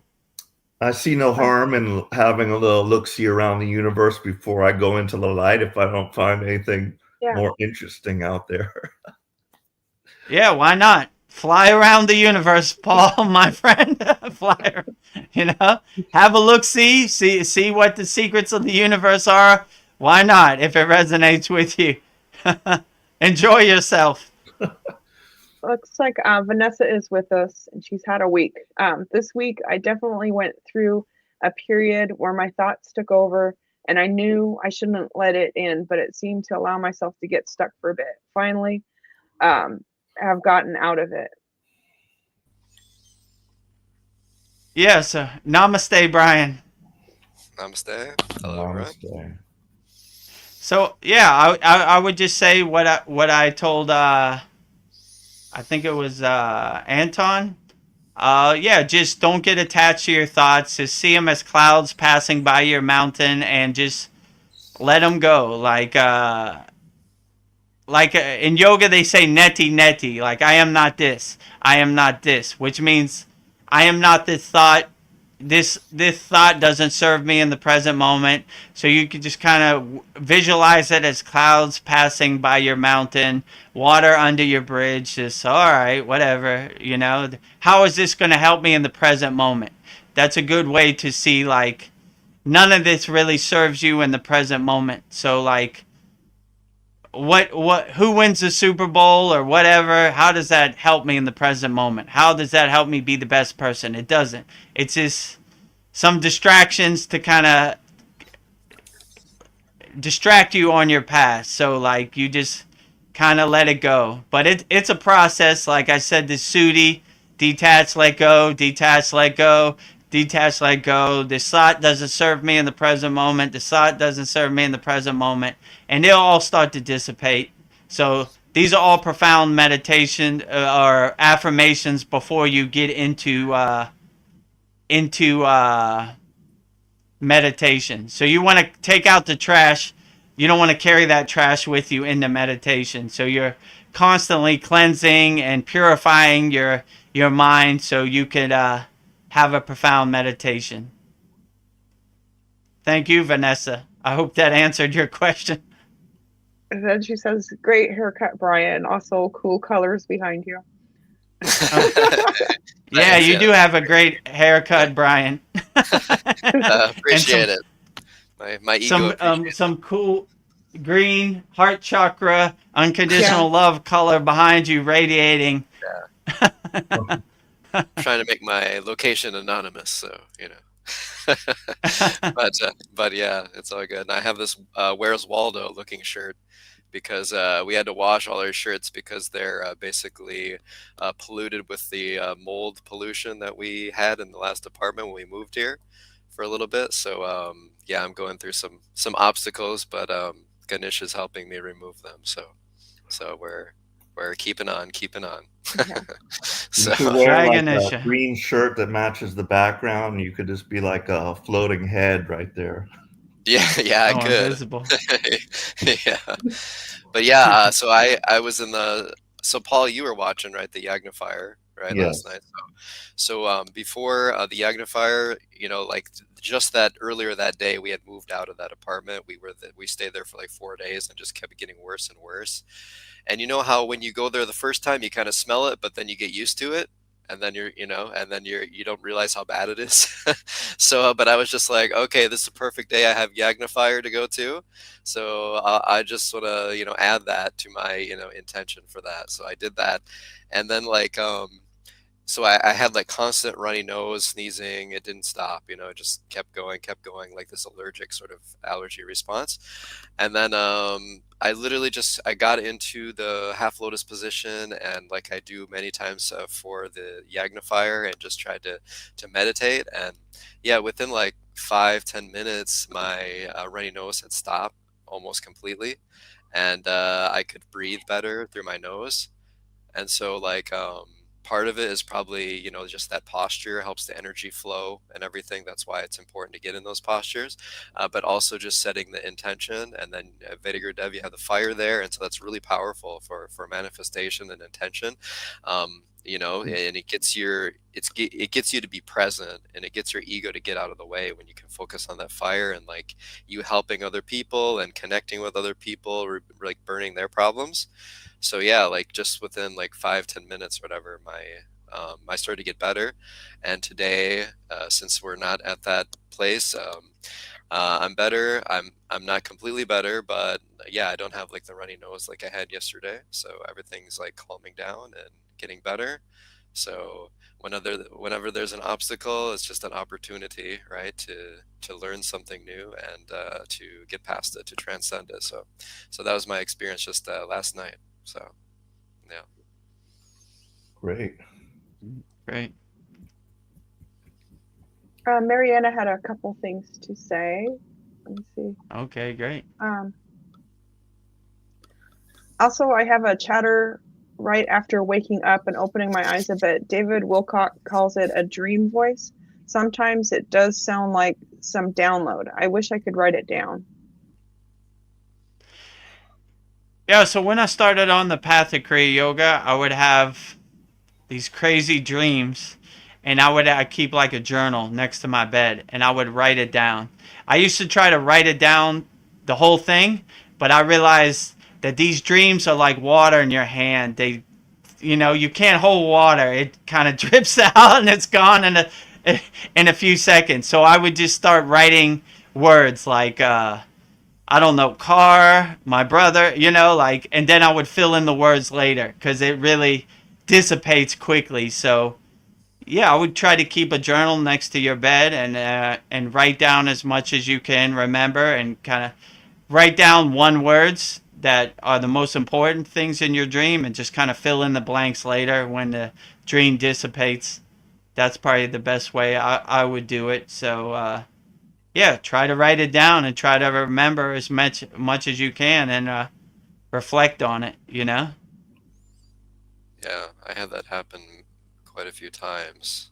But like I think you're in the morning, you're right when you wake up, you're open to the messages more than you would be in a waking state, in a completely awoken state. So that's happened to me before as well. I'll get messages of, kind of guiding messages. Or recently I had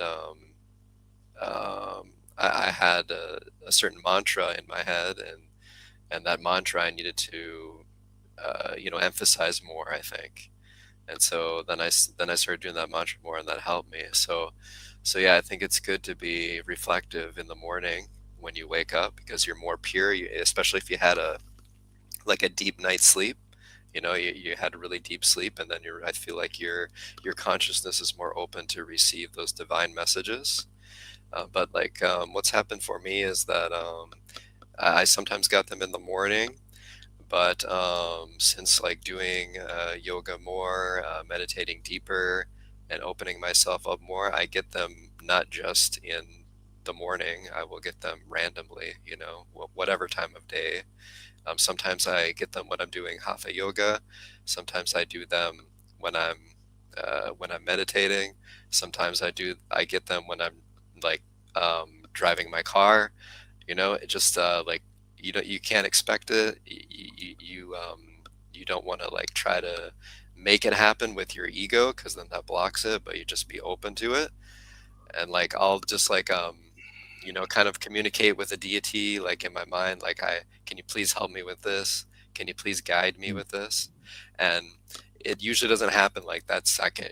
Like you can't be like, oh well, Saraswati didn't talk to me, so she's not there. It's like, you just have to wait. They'll just wait until you're in a state where you can receive the message, because a lot of times we're not in that state when we're in the waking mind, because our ego is kind of, for better or for worse, it's sort of controlling a lot of the activities we do. So, but yeah, if you just stay open, yeah, you'll, I think, eventually get that guidance. Yeah, if your ego isn't blocking it. So, yeah. I've got a question. Okay. Regarding God, like I posted something there about the Tower of Babel. I don't know if you got a chance to read it, but Yeah, I saw it. and anyway, like I'm wondering, is God judgmental? Will he like destroy evil? Is God responsible for all the cataclysms that happened here on Earth and wiped civilizations out? So, because that comes into like the fear, the fear of God, that they've, in Christianity, they've kind of made it out to be like, yeah, God's gonna damn you to hell or whatever. But like, I'm just wondering, like, what type of God do we have? And like, why did Satan rebel? I mean, I believe that did happen. And I mean, there's evil, there's darkness and light, and there had to be some reason for that. I just don't understand it, And so, do you think God is judgmental and will, act in such a way? Well, I will start by saying what I always say: a God defined is a God confined. So, me trying to think what God is thinking, whoa, that would be the definite ego play of all ego plays. Yeah, right. So, I definitely don't want to put words in God's mouth. That's beyond my comprehension. So, I would just say, I have no clue, to be honest with you. Like, I can't speak for God. Like, I Yeah. don't know what God's plan is. And does God even have a plan? Or is he just, what could I say, unconditional love, universal energy beyond my comprehension? So I really can't put God in a box and say what God is thinking or what God is doing, because I have no clue, you know? I'm just, But I think for me to do my inner work, let alone think what God thinks. So I got enough on my plate. God, who knows? Oh, my headphones just died. I changed them. Oh, it's that time. yeah, so that comes from kind of like a religious sort of dogmatic Mhm.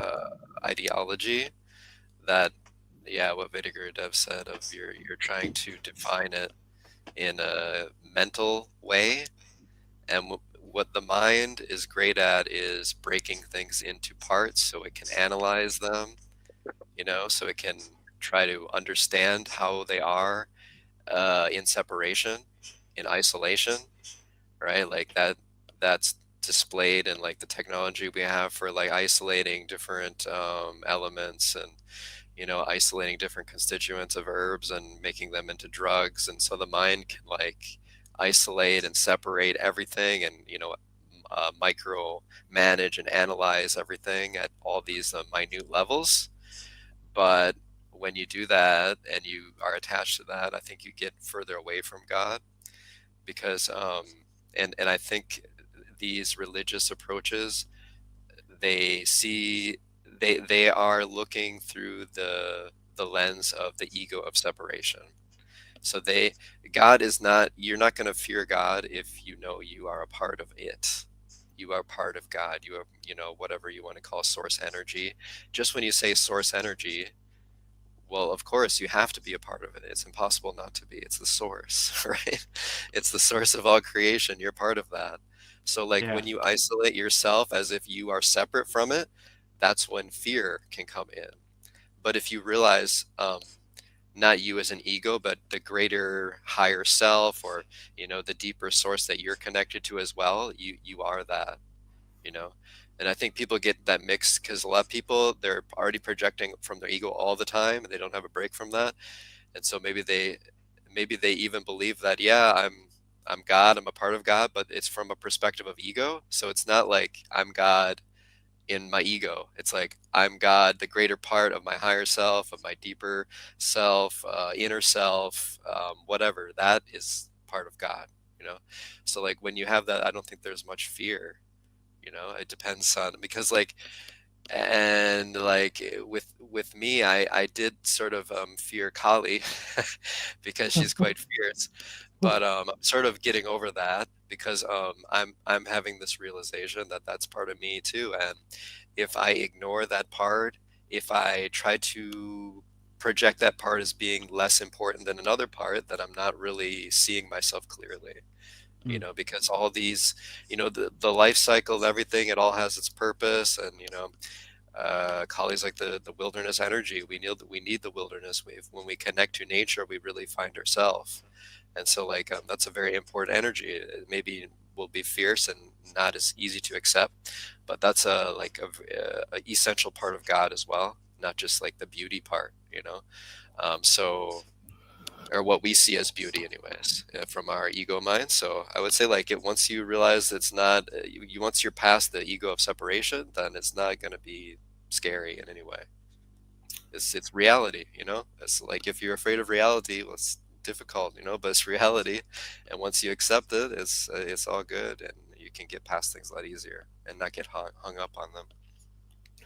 Good point. You know, being a part of God, why would God want to harm me? But you know, just everything I read, I get influenced by, and I'm like, oh, they're speaking of these gods that we, revere in yoga, and yet they're also telling about how God did this, and Yeah, um, I've heard that about like Noah's Ark and like why would God kill all these people and stuff. But like we're viewing from like a really small ego perspective of like one life, and God has this you know, this view of everything, like the real far out view, and He knows what's best.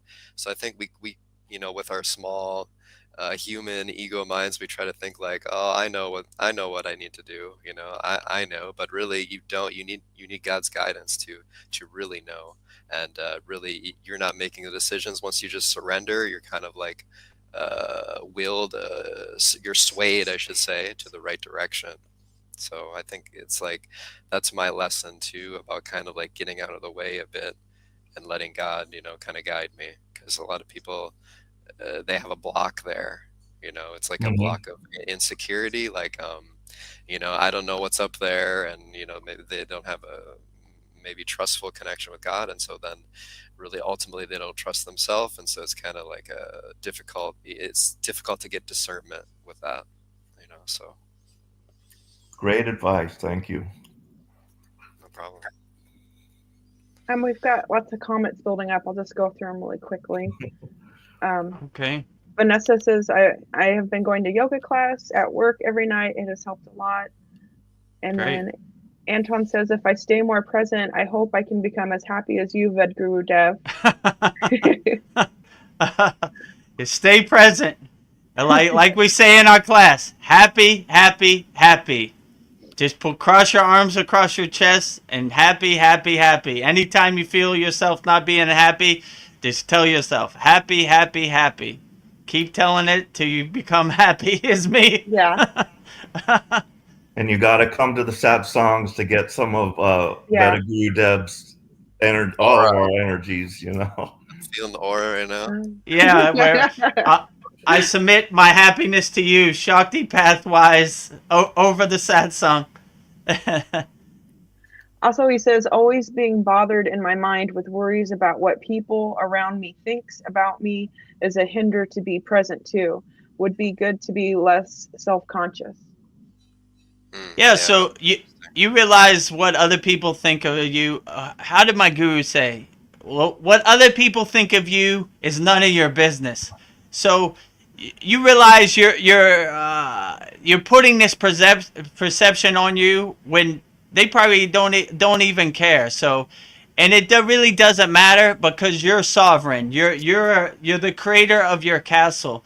You make your own path. So what your neighbor thinks of what you do or think about you really doesn't matter. It's none of your business. So just let them go and remove this rock, this monkey from your back that you have to please other people. Only person you have to please is yourself. So make your own path, be the best person you could be. What other people think of you, let that go. And when you let that perception go of what other people think of you, it's really liberating. Like when I used to DJ, my favorite thing to say was, "I don't work for you." Like just by saying that, you begin to liberate yourself. Like, I don't care what you think. I don't work for you. You know? It doesn't matter. I don't work for you. What you think of what I do is none of my business. I don't care. So you just kind of liberate yourself and get yourself into that mind state of I don't care. I don't care. I don't care. I don't care. I don't care. I don't care. I don't care. I don't care.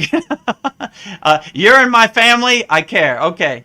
You're my boss. You pay my bills. Okay, I care somewhat, but not all the way. You know, like you don't pay any of my bills. I don't care. I don't care. I don't care. I don't care. I don't care. I don't care.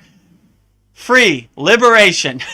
Yeah. You're a free bird. You're flying. You know, you're not in the cage of other people's perceptions of yourself.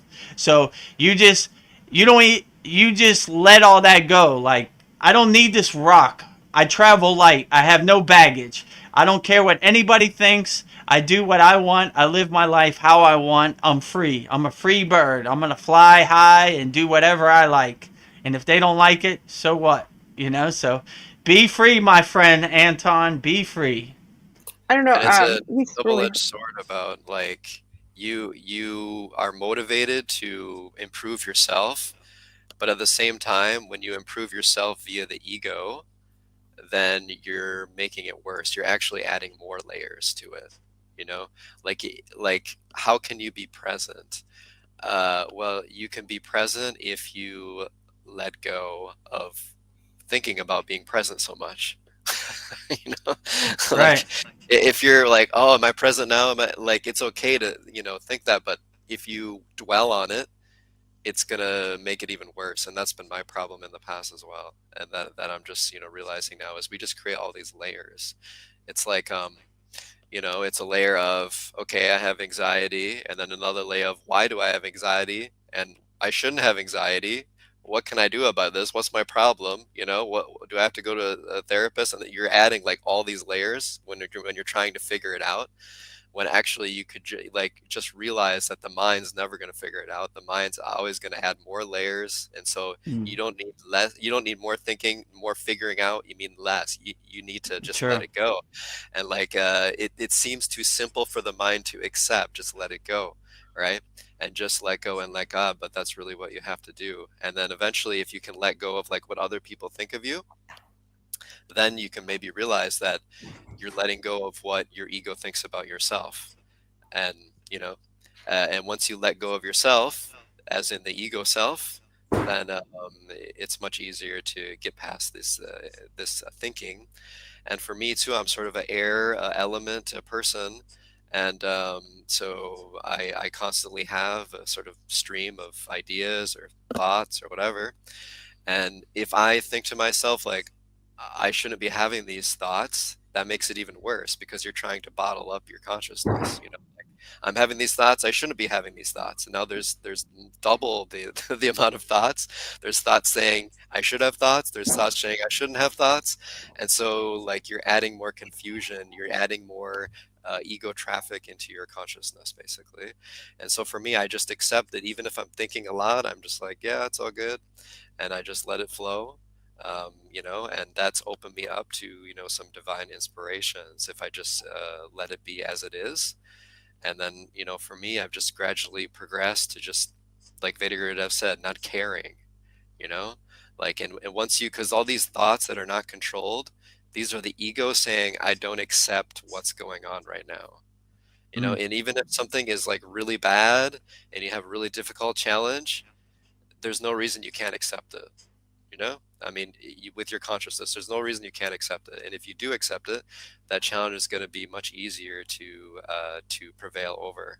The ego, it wants to resist everything. So when a challenge comes, it wants you to resist more. Like, no, I can't handle this. This shouldn't be happening. And it's all just chatter about basically, I don't accept this. So if you just accept it and you just stop, adding more ego fuel to the fire, then, and let go and let God, it's just, it simplifies everything, like in how you approach life and different things. And for me, I've needed that because I've gone through different health challenges. I really had to figure something out. I couldn't just sit around and not figure it out. And then that gives the ego, a chance to come in too. The ego will say, oh, I know exactly what you want to do.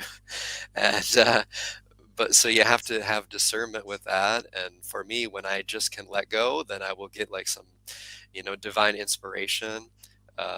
Like we talked just a little bit ago about maybe in the morning or maybe in a dream, or, I'm doing yoga or whatever, it'll just come to me and that will just, it will guide me. And so I don't need to rely on my ego and all its ideas, to guide me, because usually they're sort of like superficial ideas that, aren't deep in thought or anything. And when you can connect to the power of God, when you open yourself up, then it like really humbles you. You're like, yeah, I know nothing. I don't know anything right now. And so, God, can you please tell me, because I'm kind of a dummy here. I don't know what's going on. And like, you have your divine vision and I don't have anything, and so that humbleness, it really opens you up and guides you, so yeah, that's been my experience anyways. Something about I think oh, I just like Anton has I don't know, I'm just worried about him. Vedagurudev, I hear phrases in my head in silence. It started after a meditation. A lot seems to be underlying issues. Get told I'm worthless, or I am told to say sorry for being rightfully angry. Yeah, so this is your ego trying to block you. This happened a lot to me when I started meditating. So you just use this practice that I said earlier, Sudi, detach, let go. Like, you are worthless. Detach, let go. This doesn't serve me. I'm not worthless. I know who I am. Whatever this little devil on my shoulder is trying to tell me who I am, detach, let go. I don't listen to you. Detach, let go. Detach, let go. Detach, let go. You clear out, you purify your mind, and when you have no thoughts, in the beginning, it takes a while because there's a lot of a trash that has built up, right? That you gotta get rid of. In my case, this happened a lot, so it's a process. It takes a little while, but just keep doing that. Detach, let go. Detach, let go. Or you say the affirmation: Neti, neti. I am not this. I am not worthless. Worthy. I am not angry. I am not any of these emotions. I am not anything. Detach, let go. Let go. No. Whoever this is trying to tell me who I am, I don't believe you. I'm not any of these emotions. So you kind of go through this purifying, cleansing kind of process with your thoughts. And it takes a little while, but just keep going. Just keep going. Detach, let go. Because me, in my previous career as a DJ, I built up a lot of trash. And it took a while to burn it off. And your ego loves you being worthlessness. It loves that anger. It's like food for the ego. So it doesn't want to die. It doesn't want you to practice Kriya Yoga. It doesn't want you to detach or do any of this. So it's going to fight you. But you just got to keep let go. I am not worthless. I am not angry. I am not any of these emotions. These are all a joke to me. Detach, let go. Detach, let go. Detach, let go. Just keep letting it go till you come to a state where there is no more voices. So it's a process. It takes a little while, but we'll help you on the path here at the Kriya Yoga School. We want you to be the best person you could be. So just whatever voices come into your head, just keep detaching, letting them go. Realize you are not your thoughts and they can't affect you no more. You almost start watching your thoughts like a comedy movie, like laughing at them. Yeah, yeah, sure, I'm worthless. Okay, come on. Detach, let go. Detach, let go. Detach, let go. Yeah, I'm angry. Oh, yeah, yeah. Detach, let go. Detach, let go. This is a funny comedy movie. What am I watching? Seinfeld right now? I'm laughing. I'm not worthless. Detach, let go. Detach, let go. Just keep letting it go till you come to a point where there are no more voices. And then you'll have a really profound meditation because there won't be this monkey mind jumping from tree to tree like, oh, you're worthless, you're angry, oh, you're a bad guy, you're blah blah blah blah blah. You just let it go, right? you know Yeah, and like seriousness is the key there, because when you take yourself seriously, that's the ego, and it's Right, like on, true. it's on both sides, you know. So like maybe one voice says you're worthless, and another voice says no, you're amazing. You know, Right, like they're trying to like compensate for the other, but they're the same thing. You know, so basically what you do is you just no, I don't take any of these sides seriously. I don't need to take a side. I just right, let no go sign. and laugh at it, and that's like for me that's the best way too, because I would like try to counter it like, no, actually it's not that bad. No, no, it is horrible, but no, I'm great. No, Yeah, and I think that happens with everyone, like to some degree, like yeah. they're bouncing between these different poles of the ego, and eventually you just got to just snap out of that. And you said that you have underlying issues. Everyone has underlying issues if you're a human. It's called karma, and I don't think there's a single human without it. So Yeah. don't like worry about that. Like I have underlying issues. Well, that's why you're here. We have underlying issues. That's why we're here on this earth to go into the practice. And when there's all these energy channels in the body called nadis, but the three main ones, right, are the Ida, the Pingala. These are the left and right, like the heat and the cold, and then Hmm. in the middle is the Sushumna, right? And so and I've felt this in my energy body, like when you start doing the practice consistently again and again, it starts to shift these nadis, so that not the energy is not ping ponging between the Ida Pingala, the left and the right. It's not going the separation is not going back and forth quite as much, and it'll start being channeled into that middle channel, which is along your spine, and that is like the energy of, I mean, what can I say, it's the energy of oneness of God. And once you start to get to that oneness, then the ego, it doesn't have as much power. You're not, because your energy just naturally is not bouncing from one pole to the other, from cold to hot, from whatever, however you want to, from Mm. feminine to male or whatever. It's more balanced, it's more synchronized, it's more harmonious. And so when your energy is more harmonious, it's really difficult for the ego to keep hold. And for me, I've just noticed that, like, um, I before, my ego would be able to come in a lot easier, but now, since I'm working on creating a more pure environment, just through, not through my mind, but just through doing the practices of meditation and yoga, that I cannot really fall too far. Like I can't be blinded too much with the ego. Like um, the threshold is changed. Before I could fall pretty far and like go into a spiral, but now I can't go down too far no matter what happens.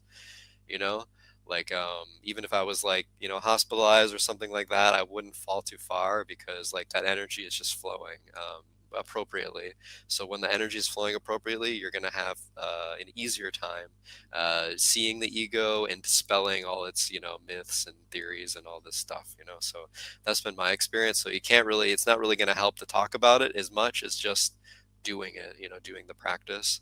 So like if you're in the free school, then you could uh do the like the mini course that Vidya Dev has, and then like that's like a really good start. Like I do those, like what's in that mini course, pretty much all of those, and like just doing that is like a big start, like to physical health, and also like harmonizing the energy. And then if you like go into the normal school, then you have like the bijas for each chakra. You have many other things in meditation to like balance all these energy centers, and then you'll get the energy flowing in the middle channel, to where you won't even have to worry about it as much. It just won't be natural to worry, because that's like an ego sort of consciousness. So if you're not, if your energy is so pure, it doesn't harbor that sort of energy. So like that's always, I think that was always the answer, is just like do the work, do the work, and you'll see the benefit. You just need to be consistent. Yeah. Yeah, and once you go through the classes, you'll see what really resonates with you and what really uplifts you. So in the free school, we have the mini course where it basically gives you a framework where there's probably something that will help you. But in our real school, there's hundreds of classes, and there's definitely something that will help uplift you for sure. So just go through and do what resonates with you, what enhances you and resonates with you and uplifts you, and just put that in your toolbox and keep going and cultivate that and do that every day. Add that to your daily sadhana practice, and you'll be surprised the fruits and the benefits you get from practicing Kriya Yoga. Yeah, for sure. And he also said he's rightfully angry. I'm told to say sorry, be rightfully angry. So that's just more not accepting what's happening, Like the one layer is I have this thought, and the next layer is I don't accept this thought, and the next layer is I don't accept that last thought either. It's just a chain of insanity that which we're all in, we have been in. It's not just you, it's everyone. So don't Yeah. worry about that. Just like it's the human condition, and so you need to transcend that. You're not just this human body or this human experience. In fact, you could see it in a way that you're not that at all.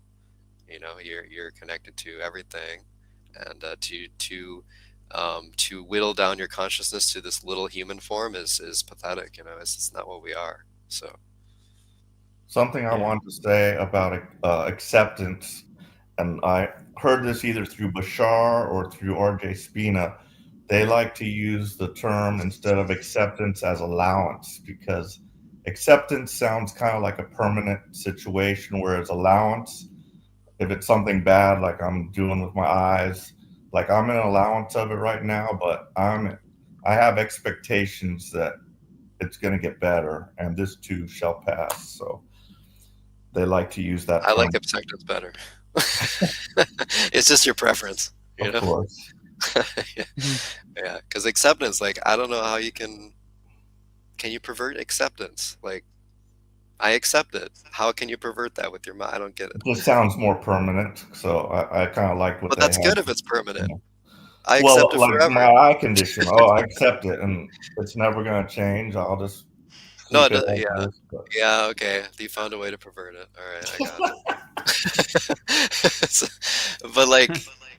it. Yeah, you accept.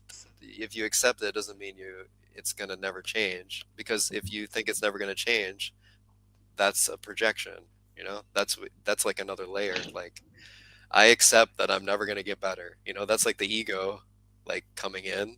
But if you just pure acceptance, that just means whatever happens, I'm good. I know I'm not the body, I'm not the mind, I'm not this experience. I'm, divine. And then, like, it's just a weight off your shoulders when you're like that, and then you invite healing.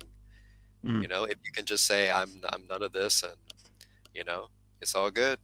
Like, just saying that just feels good, and because it's you're getting rid of these projections. So I think if people want to add on projections to the word acceptance, that's okay. But if you just focus on only the word, only acceptance, I think, yeah, it's fine. That's perfect for me. yeah, same thing, just a different terminology, I guess. Yeah, So, yeah, for sure. We all have different, like, experiences and stuff. Maybe there's some negative connotation that attaches to certain words, Definitely. Like, maybe if your parents said, you need to accept this, like, you need to go to this college and you need to blah, blah, blah, right? And then that word has a negative connotation to you now. Yeah. So whatever word you want to use that frees your mind and your soul is fine. Yeah. But even allowance is a word like that. Like, when I say allowance, it's like, please, Papa, can I have some money Yeah, this week? Like, so whatever word works best for you and uplifts you, that's the correct word or resonates with you. Yeah, maybe because me, I feel like I have some sort of past life of abuse, being a female, that kind of came up before meditation. So allowance, maybe that's why I don't resonate with that as much. It's kind of like I allow you to rape me, you know? So, Mm, you know, because you could take negative with that as well.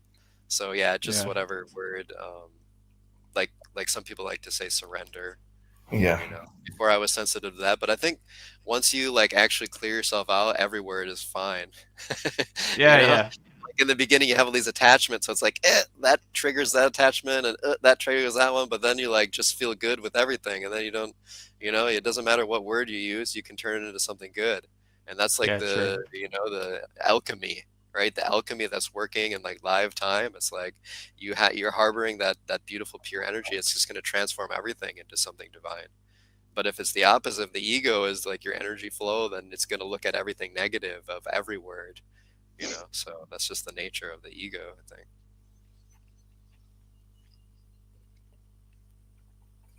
Because before I Uh, was sensitive to say surrender. I was like, I don't want to say surrender. I feel like I'm giving up my power, you know? Mhm. Like something's Yeah. going to overpower me. I'm weak, you know, but that was the ego adding that in there, you know? Mm, Because if you just surrender to God, you can feel that power. Because when you don't want to surrender to God, you're basically saying, I'm not going to give up this part of my ego, God. So can you please give me some space?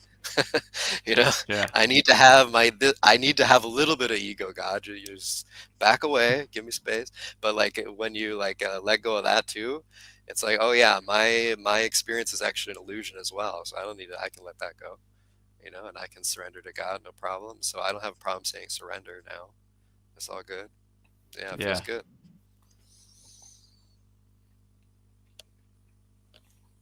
um, Suha has a question about what are your thoughts of astral projection? I do Do it. that not intentionally, and the trip stays Oh, in my okay. memory. I asked my teacher, and he told me there's messages for you, and it did have a message. It did have the messages after several years. I explained it. So it was messages for the future. It's the unknown that nobody can explain. So, So what was the first part? What do what are I your think of thoughts of on astral projection? I mean, my guru mostly told me like the astral plane is kind of Disneyland. It's not really our place. So we mostly do our inner work inside us as us. We don't really need to go anywhere. We kind of do the inner work. I mean, if you could get profound benefits from astral travel, then why not? But in my personal opinion, I prefer to do the inner work inside me as me. Like I don't need to go anywhere or do anything. I'm perfectly happy doing my inner work here. So my answers are all self-realized. So in yoga, the ultimate goal is self-realization. So we're always trying to realize our inner self inside us as us. So we don't need to really go anywhere or do anything. So Yeah. And when you I say don't really about, try to I don't try to astral travel. and when you say like I'm getting messages from the future, that's a projection, you know? That's ego. Like the future is now. This is the only time Right. it's really right now. So if you're looking For, at past and future, you're in duality. So that just and that's basically that is the astral plane. That's like the ultimate. I mean, you're just stuck in one resonating form of duality. Like you can't move. Like here, we have the ability to move from one pole to the other, which is why it's a great learning experience. But when you're in the astral, you're just trapped at that resonation, and so you can't get out of it. So I feel like that's like yeah, not a great place to resonate at. But if it happens spontaneously, just you know, yeah, just try to be open to like divine messages. But like I feel like many people maybe just need to correct their grounding, their energy grounding, and you know, do yoga, you know, touch the ground, do some work mm, outside. And I feel like people who are grounded and good, even if they have those sort of experiences, they're not gonna be rattled by them, you know. yeah. So maybe you need to fix your grounding. Like some people think like, you know, if I astral travel, that means I'm highly developed or something. But maybe it's actually a negative side effect for not being grounded, you know, because I was like all in the clouds before too, and it's not fun to be there. It's a very, it's the opposite of liberating, because if you're projecting yourself to a place where you have no control, that's the exact opposite of what you want. You don't want any projection. You want to be comfortable with what you are right here, right now.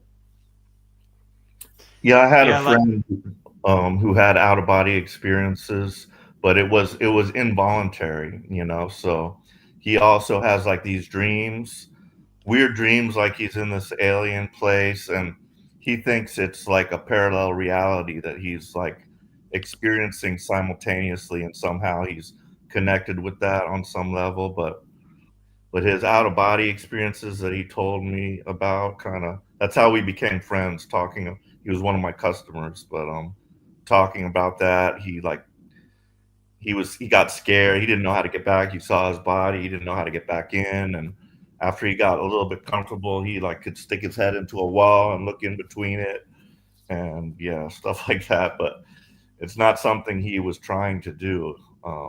But it hasn't happened to him in a long time. So it could be an involved, like you were saying. It just happened, you know, not something you're trying to do just because you want to explore around or whatever. I mean, one thing is good is like it can wake you up to, I'm not just this body, you know, I'm not just this experience. And so I would just take that as like a lesson, you know, to like open your consciousness. But don't get attached to, I'm, you know, I don't like say like, oh, now I can be called, you know, this wonderful astral traveler guy, you know, like now I'm going to attach a ego identity to this because this is me, you know, because that's going to, you're basically creating more karma for yourself if you do that. That's why like I don't think it's natural to be jumping between all these lives and stuff, because it's like, oh, let's connect to this karma and that karma and this karma. Like that's why we have this focus here. So like, yeah, it's good to know that, you know, there are past lives. Many people don't believe in that, but it's not, even if you don't, it's not really necessary, because if you just focus all your attention on this life and like bettering yourself, then that's all that really matters anyways. So, and like some people do like the hemi sync, and they have these audio programs for like astral traveling and stuff. Like they like beam a certain frequency, you know, sound into your consciousness. And then that I've done that before a long time ago, and it does work actually. Like I started to be able to get out of my body a little bit, but I was too afraid to go any further for a good reason, you know, because it's not natural to like detach from your body in a waking state like that when you're not ready, when you're full of karma, full of ego. It's not just like we talk about ayahuasca. That's basically the same thing. You're just doing it, you know, with sounds, you know, so it's basically like a sound frequency drug that you can take. And I'm not saying please don't do it. It's not worth it. But yeah, I've had that too. And you feel like you're like in between sleeping and waking, and you feel like the vibrations in your consciousness, and it starts to get more intense and more intense. And so I experimented with all of that a long time ago as well, but it didn't uplift me at all, you know? Like I didn't get any progress from that. It was just like, well, that's scary. Now I'm afraid of like getting out of my body. I'm afraid of like the astral plane. I'm afraid, you know. So it kind of like added more ego. So for me, it didn't really. I mean, it was good to know I'm not this body in an experience like that, but I don't think you need to take it so far. You don't need to be focused on that. So, and if you like think about astral traveling a lot, it's going to be in your subconscious, so you might do it more. But if you just let it go, it probably won't happen spontaneously as much as if you were just, you know, worrying about it so much. Like just, you know, whatever, it's all good, and I'll just like take the best of it and just keep doing my practice, I think is the best way to go. Yeah. Let's see. Mariana says that God isn't judgmental, but it has to give us free will. Otherwise, we'll be robotic creatures and not learning or evolving, reducing the entropy of the whole. Evil is simply absence of God. Yeah. Yeah, it's delusion. Yeah. Yeah, sounds about right. Yeah, why would be God be judgmental? Like he is everything and everywhere. So those are lower emotions that I don't feel, in my perception, apply to God. Is beyond those lower 3D emotions. Yeah. And then I don't know. Hosea 13:4-8 and Revelation 13:2 is interesting to compare. In Hosea, it is God, and in Revelation, the beast, and both is described as a lion, bear, and leopard. And Gnostics describe Demiurge as a lion. Okay. I don't know anything about the Bible. Yeah, well, Yeah, the so Gnostics, they see everything as separate too. They see there's like an artificial God that's controlling everything, and then they see there's a, you know, divine source energy above that. But they're also their mind is working in separation. So I believe that Gnostics is probably a little more enlightened version of the normal, you know, Christian dogma, but still they're looking in separation, because I was in this focus as well, and in the soul trap and all this stuff. But it's like just an excuse of your ego to not just, you know, open up to God, really. You know, you're separating God into all these pieces. You know, well, this is a good part of God, this is a bad part of God. Like, you are all of it, you know. You are all of it, so don't separate it. Like, you want to call it the demiurge or whatever, it all has a very important purpose in developing your soul, you know. So yeah. yeah, whether it's a beautiful form, you know, like a Saraswati, or it's a more fierce form of God like Kali, or some of these fierce Buddhist gods, whatever, they're all equally important. You know, they're all part of the same thing. So Related to that, if we were all like living in a paradise and there was no darkness or what we would call evil, would we seek God? You know, we're already like happy and blissful in our lives, and we have no problems. We don't have to worry about money. If we lived in some, you know, some kind of paradise like that. So, so you know, that's paradise for the ego, though. That's actually hell. You know, so as we talk about that Twilight Zone episode where he can win everything every time in the casino, he can get all the girls. It's the worst experience ever. You know, so like what we think of as like paradise is like the ego has a different idea about that. It's like if your ego's loving it, it's probably not true paradise. Yeah. Yeah. And then back on God. God created the perfect universe with some degree of free will. I don't think there's that evil second power, just the absence of God in our hearts, acting of fear and ego consciousness, not of love and heart consciousness. Yeah, exactly. Yeah, sounds good. Yeah, you're isolating yourself. You're getting, like you said, you're getting away from God. You're disillusioned to not want to see God.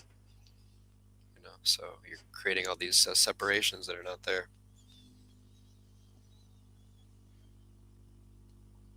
And then So it's really like an I am thing. Like, what am I? You know, yeah. I'm this little being here. This is all I am. Then it's going to be very scary. The more scared you are, the more worried you are.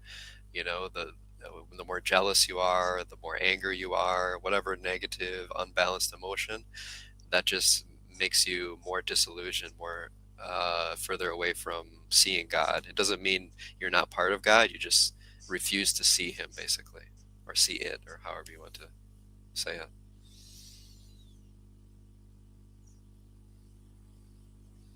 And Anton, he says to you, Vedguru Dev, I'd happily pick up on your positive charisma, Vedguru Dev, because I get so easily influenced by people. So being in your community is probably going to make me better. Well, I hope so. Be the best person you could be. Your positive charisma, Vedguru Dev. Yeah, I'm happy to share as much positive charisma as possible. We just want you to be the best person you could be. Whether it's not necessary to cost you anything, it's free. Just go through the mini courses, like Brian said, and see which one helps uplift you. If you want more, there's more over here. So we're trying to make help as many people with Kriya Yoga as possible. This is my true blessing to help as many people as possible. So we're looking for empty Kriya Yoga cups to fill up with some Kriya Yoga juice. So be the best person you can be. Feel free to ask questions in our community. And anybody who's watching this, join our free Kriya Yoga school, freekriyayogashop.com. We have an interactive community. We have great classrooms and Satsang. So we'd love to have as many people there and help as many people as possible through the practice of Kriya Yoga. So we're an open book. We help as many people as possible. Also, Anton says your curtains are moving. Fedagru Dev. I think it's because you're a fan. Yeah, it's hot in Thailand, so it's like 90 degrees right now. So I have a fan to kind of blow some wind on me. I have this big light, so it starts to cook me after a while. You know, I don't want to be a cooked chicken, so you can see my curtains kind of moving. You see, it's daytime in Thailand, so the sun is powerful. Look how powerful that Thai sun is. I thought it was your aura, your prana. Yeah. Oh, well, that would be my ego talking. I'm radiating enlightenment, and it's moving my curtains. Watch me levitate. So I try not to get in that ego play. You know, it's just my fan blowing my curtains. No, nothing special over here. Just like you, Anton, regular guy, just trying to feel my way around in the dark and make some progress on the spiritual path. I'd like to ask Anton where he's located and how he came across the school. So I don't know where Anton's located, but I think Anton is a follower of Chad's Open Your Reality. Okay. So he sent me a message like, "Where's Chad?" And I sent him. I don't know what Chad's situation is, but we have a free Kriya Yoga school you could join. So he joined, and I'm glad he's getting some benefits from it. Yeah, great. So everybody out there, tell a friend. freekriyayogashop.com. Helping as many people for free as possible. And if you're not familiar with SKOOL, I uploaded a video. This is how you log on to the SKOOL. And once you're in the SKOOL, I show you how to navigate SKOOL platform if you're not aware.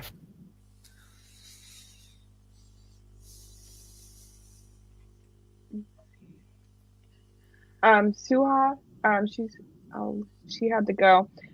Thank you. Okay. I have to leave. Thank you, Vedguru Dev. Thank you, Suha, for attending our 33rd satsang. You're welcome anytime, any week. Always welcome. All of our members, all of the public, everybody. So Anton answered your question. I live in Sweden. I found Vedguru Dev from Open Your Reality. I sent a message on Gmail to him and was encouraged to join. Okay, great. Welcome, Anton from Sweden. That's so interesting that, you know, all people from all around the world, and I'm curious about Sweden because I just heard stuff, you know, deep state stuff, like that's like one of their places. Alien stuff? Huh? I want to hear the alien theories about Sweden. I haven't heard those yet. No, but earlier we were talking about, I don't know if you've heard of Farsight, but they're remote viewers. There's a Farsight Institute. I've heard of it all. I was deep into all this. Oh, Yeah. okay. So I was listening to Dr. Courtney on, you know, like what he has like pulled out of the remote viewing world about what he thinks is going on.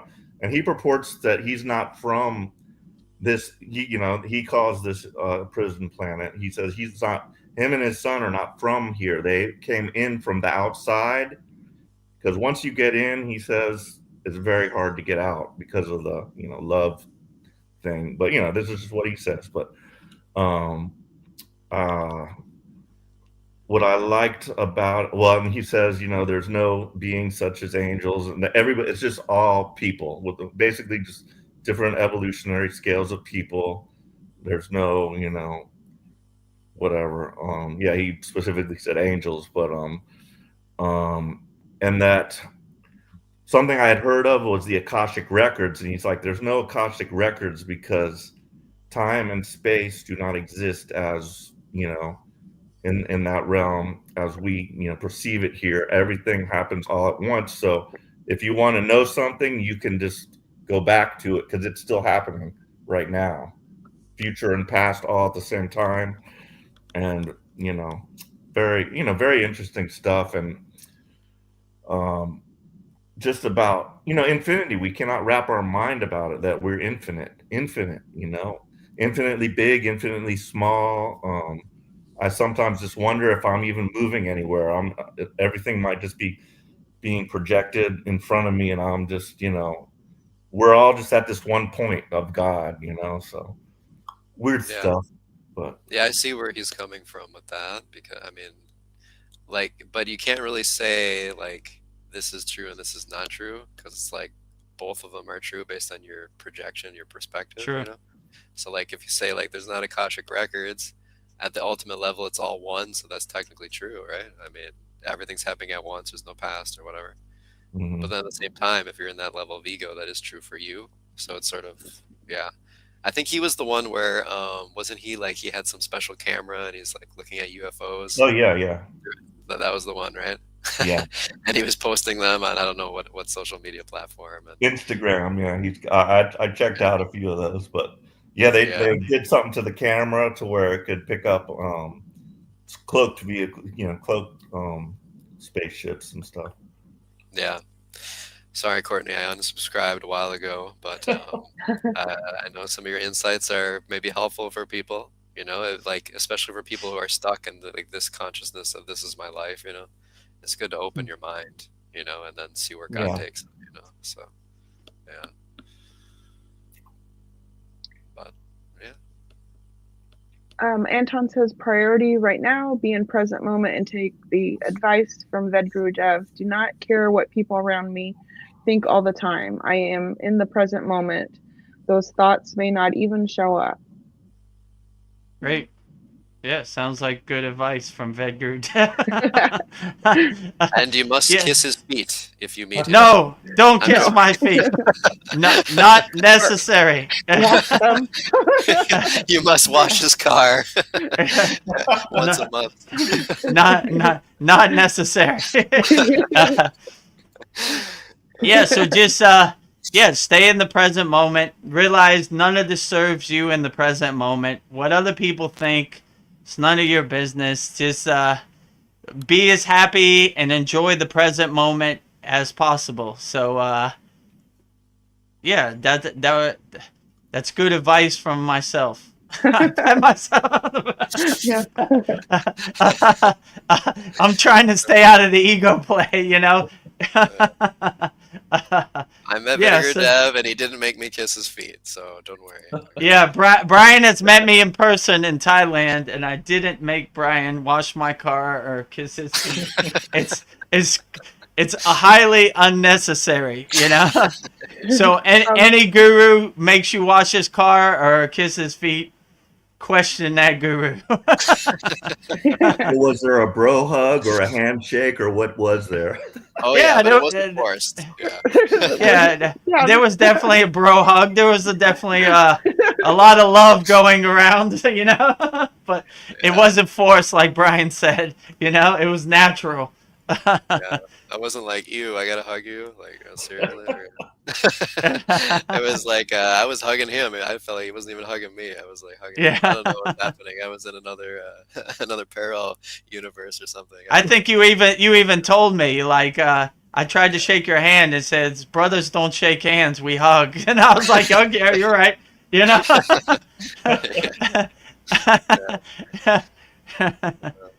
Yeah, the second time was a little more comfortable. The first time I didn't know what to expect. Like you're going to be levitating in your white robe, and what do? I need to bow for before you, or what? But no, you just dress like everyone else, and you couldn't tell like who you were. You're a yogi, you're a mechanic, or who knows what you are. You're just a person. So, Regular and I think guy that's, out here. yeah, and I think that's good. Like that means like the yogis that are presenting themselves as yogis so much and like talking about themselves, that's ego, So if you're just Yeah, yeah. like the people that are actually advanced, they don't care, Like they're too conscious to care, you know. They're too conscious about God to care about what you think or how they present themselves to other people. So that's what I've learned too, and that helps you kind of with your discernment see what so-called yogis are sort of in their ego, and that's very helpful to have that discernment as well. So Yeah. Anton says, me at the Kriya Yoga School. Wow, so amazing to be here. 6 months later, I miss my home and when I could afford food. Joke aside. what about that? I'm I don't confused. know. Why don't- can't you buy food now? May- You don't have to go to the Himalayan maybe explain. mountains and meditate all day or something, like you can work too. So, Yeah. and your work's going to be easier if you're conscious, because then you don't worry about what other people think about you. You can just focus on your work. Like I was thinking that before too, like, oh, I got to do Kriya yoga, so I'm a Kriya yogi now. I can't do work. I can't focus on work. But then when I actually like realized, like, actually it's about engaging your consciousness. Everything is a test of meditation, and Sure. like engaging in your own work is also a test of meditation. So not only can you work, you should work, and you should do the dance of being in this life and bringing meditation in it, and then your work's going to be better. Maybe you'll find Sure. a better job and like do something that speaks to your soul better, because you're resonating there and you're removing the blockages and the obstacles of your ego. So what are you talking about? You're going to make more money, and Yeah. maybe you'll start a charity and start feeding people that need it, because you have so much, you don't need it.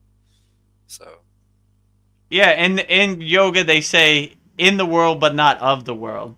So once you integrate these practices of Kriya Yoga into your daily life, you'll be able to see you're not attached to anything. So if your boss yells at you at work, you're not attached to it. So it doesn't really bother you. So it really helps get you through the day. Like even a simple practice like Purnasudhi, complete yogic breath, which is in the mini course, I think it's number 2, that just waking up and doing that for 5 minutes can serve you the whole day. And before you go to bed, it could help guide you through the whole day. So once you start integrating these Kriya Yoga practices in your day, you'll be in the world but not of the world. And you won't be attached to any kind of outcome or what people say about you.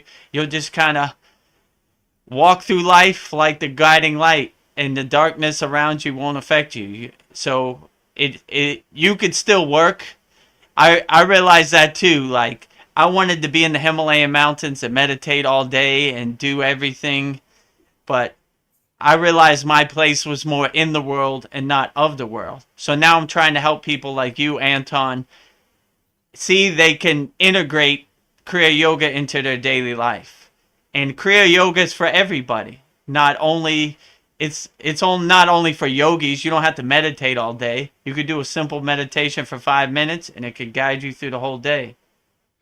He said you joked about kissing Vedguru's feet, so I just took the joke further, because some corrupt gurus out there make you pay money and you end up poor. These gurus got lots of ego. Yeah, so I'll tell you a funny story. I went to the Kumbh Mela, and there was this guru there. He had sunglasses on and security and everything, and I was like, ugh. I went as far away from this guy as possible and just meditated by myself off in the corner.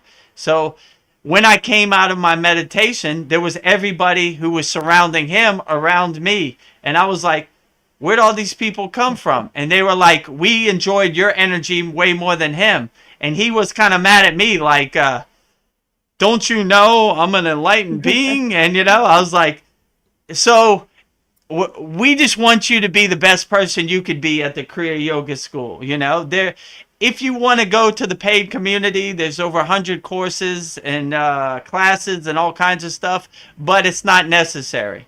We just want to give wholeheartedly free, and we want you to be the best person you could be with no ego. He was a joke. Sat Guru just exited the chat. Oh, Jai Sadguru, he was here listening to our insights. Whoa. Yeah. So yeah. So when you went off, I was telling the story like one of these gurus with all this ego and sunglasses and security was at the Kumbh Mela, and I saw him with all his devotees like following him around, and I was like, ugh. Ego play, and I just went as far away as that guy as I could. And then when I opened my eyes, came out of my meditation, most of his followers were around me, and I was like, why'd you come here? And they were like, we liked your energy better than him. So just radiate positive energy and everything would be great. So we're not trying to get you to empty out your bank account for enlightenment.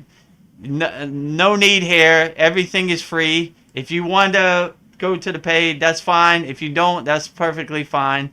Be the best person you could be. That is the best payment for me.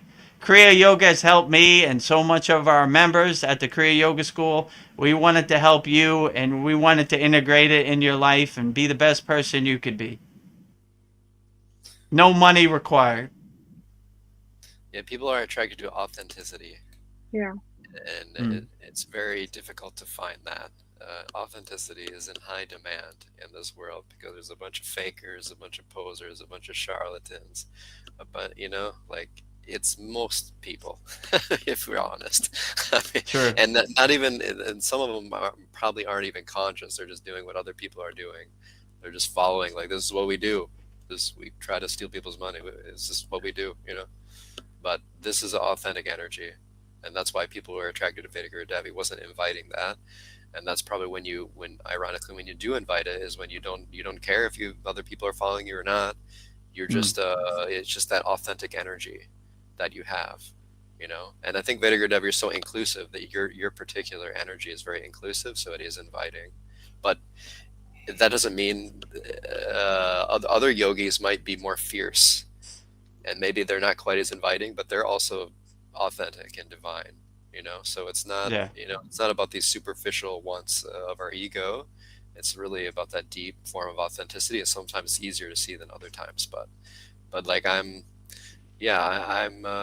glad there's a variety of all different sort of enlightened people that have realized the limitations of their mind, and because it gives us all different examples. It's just a reflection of different parts of the divine.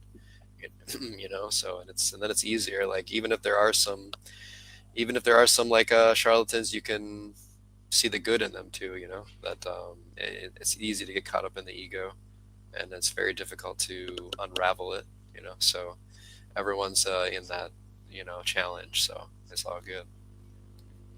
Yeah, I mean, even following a charlatan is better than not doing anything, just being stuck in your ego. So my guru always used to say, like, in the Indian tradition of the Kriya yogic practice, Hatha yoga is probably the least amount. And that in America, it's probably the most amount that they do. So my guru would say, well, even though they're not meditating or they're not doing pranayama, they're still trying to help their physical body, so it's better than nothing, so we respect it all, yeah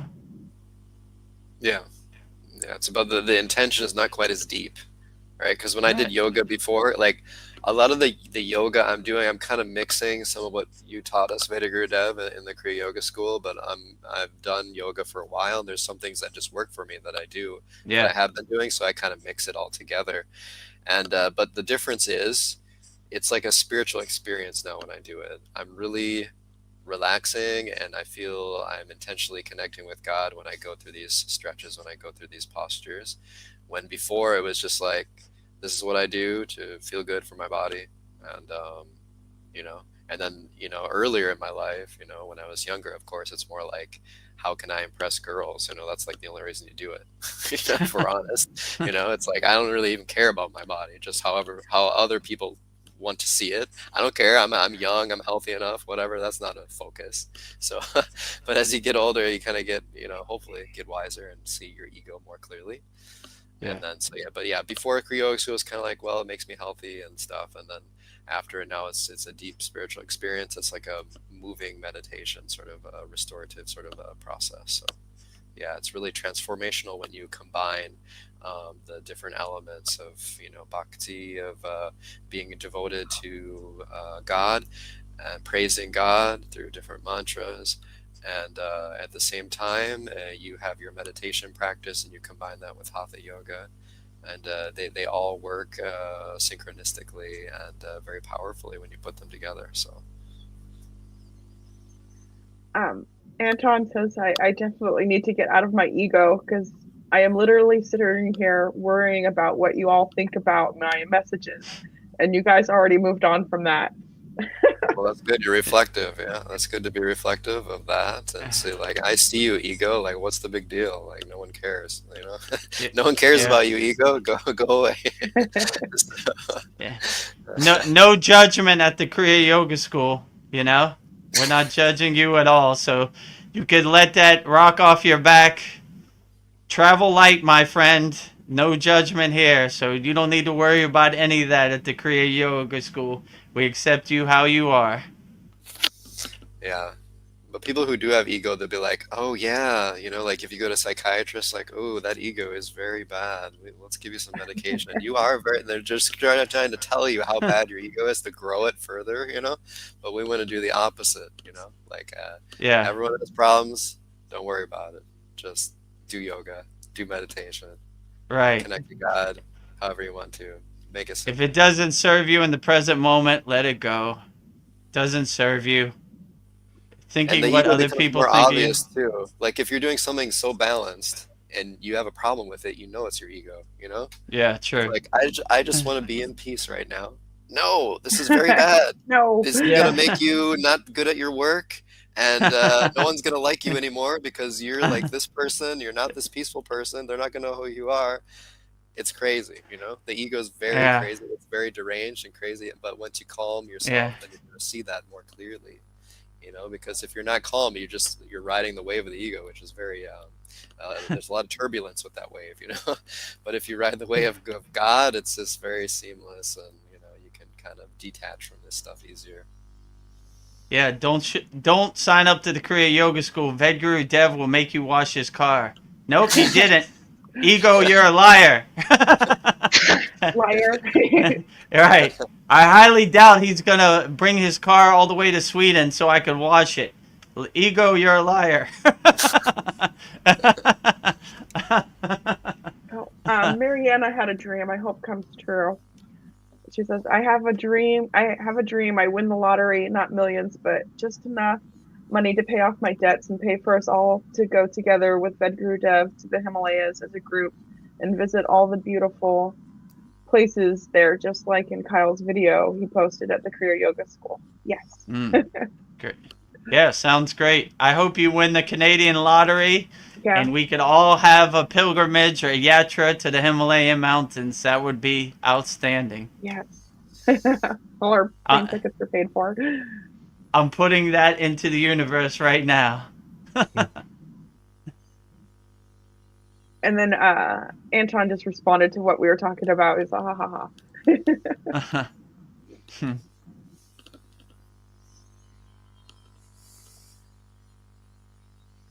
So I've been on a video rampaging Vedguru Dev, as you know, and the one video that stands out is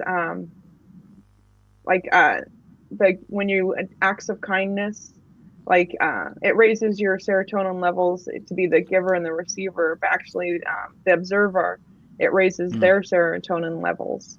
And I just witnessed that.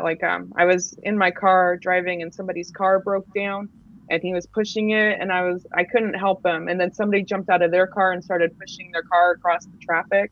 And it made me good seeing that. was like, he's a hero. He helped him push his car across the busy traffic. But I think it does help you when you see other people doing acts of kindness. So Yeah, it like I helps I agree. everybody. It collectively uplifts the whole. So like, even if you didn't do the act of kindness, you say, "Oh, that was cool." Yeah. Like that, I really appreciate that. That helped uplift me indirectly just by being the observer. Even though I didn't do the action, I still observed the action, and it still uplifted me. I still got the collective benefit of it. So it's, yeah, I agree. It's great. Yeah. Yeah, it would just put me in such a great mood witnessing that. Oh, here comes that Anton. Vetaguru Dev, please make me sane. Take me from all the chaos, but sometimes I want chaos, but that would be the ego. Solitude can be painful. Okay, make you sane. All right, well, let's try some Shakti path. Oh man, are you ready for this? Anton, you are now sane. Swaha. Goodbye, insanity. Right?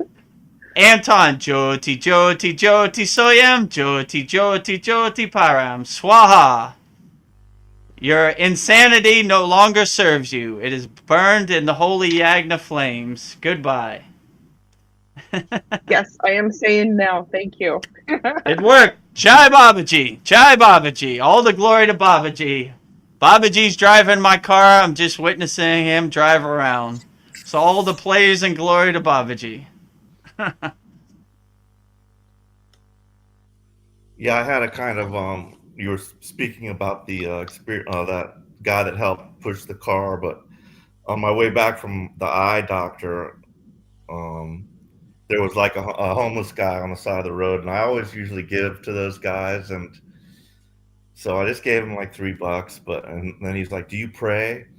And I was like, "Yeah." I mean, he's like, "Can you pray for me to like get this job at like Dollar Tree?" And I was like, "Sure, I'll do it," but it just kind of, I was just like thinking, how grateful I was just to be in the, in the position that I'm in. It just made me, just realize how fortunate I am, and and it just felt good, even though it was only like $3, but yeah, the praying part, I think he needed more than the money. And that's a beautiful thing. Could you pray for me? So I can get a job. Like, I want to do better. I want to get off these streets. I don't really need the money. I need the prayer, the upliftment more. So that's a beautiful thing. And so I asked him, I said, "Oh, sure. So what's your name?" AJ. So pray for AJ to get the job at Dollar Tree. That's what he said he was doing. Where is AJ from? Oh, it was Fort Worth, Texas, right? Yes. AJ from Fort Worth, Texas. Burning up all your problems, all your money blockages in the holy yagna fire. AJ, Jyoti, Jyoti, Jyoti Soyam, Jyoti, Jyoti, Jyoti Param. Swaha. You already have your job at Dollar Tree. Live a good life and be happy, AJ. Excellent. Little did he know he got like a blessing from a guru. Be the best person you could be and pray it forward. When you get a job at Dollar Tree, help somebody else. Let's help as many people out there as we can. That's it. Well, guys, I'm going to hit the sack. My eyes need some rest. So. Okay. Yeah, thank you for joining us, Paul. It was a great Satsang, and I'll watch the rest later. Okay, we'll upload it on the school. We'll also put this Satsang on the free Kriya Yoga School also, so you could watch it back if you missed it or you had to leave early. And Paul sends all your friends to the free Kriya Yoga School. Yeah. We're helping everybody. Absolutely. Good night, guys. Good night. All right, take care. Thank Namaste, you. Paul.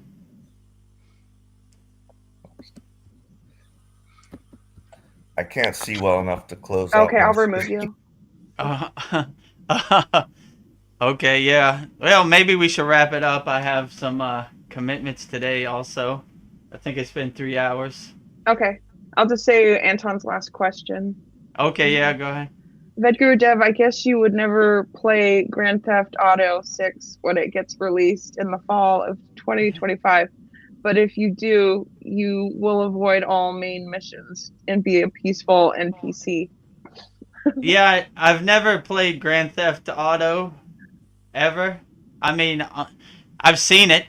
Like, I'm from Miami, Florida, so they used to have a Grand Theft Auto in Miami. So I appreciate that. But, I mean, at this point on my spiritual path, like, violence and hurting and shooting doesn't really appeal to me. So, almost like playing video games at this point, it's like sticking my finger in the light socket, like watching mainstream media. I'm Yeah. like, I just can't do it. You know, like, sometimes I want to watch, like, I don't know, like, I'll like, let me try to watch this horror movie, and I'll watch like 5 minutes, and I'll be like, can't do it. I just can't do it.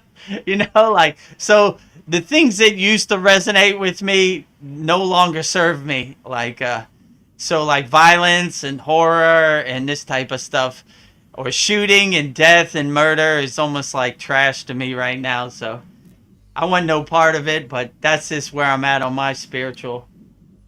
Ahimsa, brother. Absolutely. Non-violence. Ahimsa. Yeah. So, yeah, I try to radiate in an ahimsa, and it just doesn't appeal to me no more, you know. But a lot of things don't appeal to me because I kind of tell myself, how does this serve me in the present moment? And it really doesn't. So, who wins the Super Bowl, or what my football team does, or I don't know, who's president really doesn't serve me in the present moment. Like, I try to cultivate and enhance stuff that uplift me in the present moment, and all the distractions, I kind of put them in the trash can and take it out so the trash man can pick it up. So it's if you have that affirmation, it's easy to see, like, how does this serve me in the present moment? And you could really see, as like a detached witness, that what Kim Kardashian does in the present moment, or what she wears to the Grammys, doesn't serve me in the present moment. You know, how does this video game uplift me in the present moment? Not really, you know. Let me find out what uplifts me in the present moment, and that will help you on your spiritual path. But I have to agree with you. It's a war zone out there, Anton. There are a lot of people fighting for your attention and constant attacks on your consciousness. So be strong, my friend, you know. But we have some good introductory courses in our Kriya Yoga School. We have a good Hamsa meditation, which is a very profound meditation in our Kriya Yoga School. I think it's number 7 in the free mini course. So that will I'll basically guide you through Hamsa meditation. And complete yogic breath, Purnasuti, number 2. A lot of asanas, serpent pose, cat, cow, tiger, Shavasana. Shavasana is the easy one. You just lie on your back and spread your arms apart and your legs apart. And just relax deeply. If you fall asleep, it's okay. No problem. We have no rules at the Kriya Yoga School too. So just do it however uplifts you the best.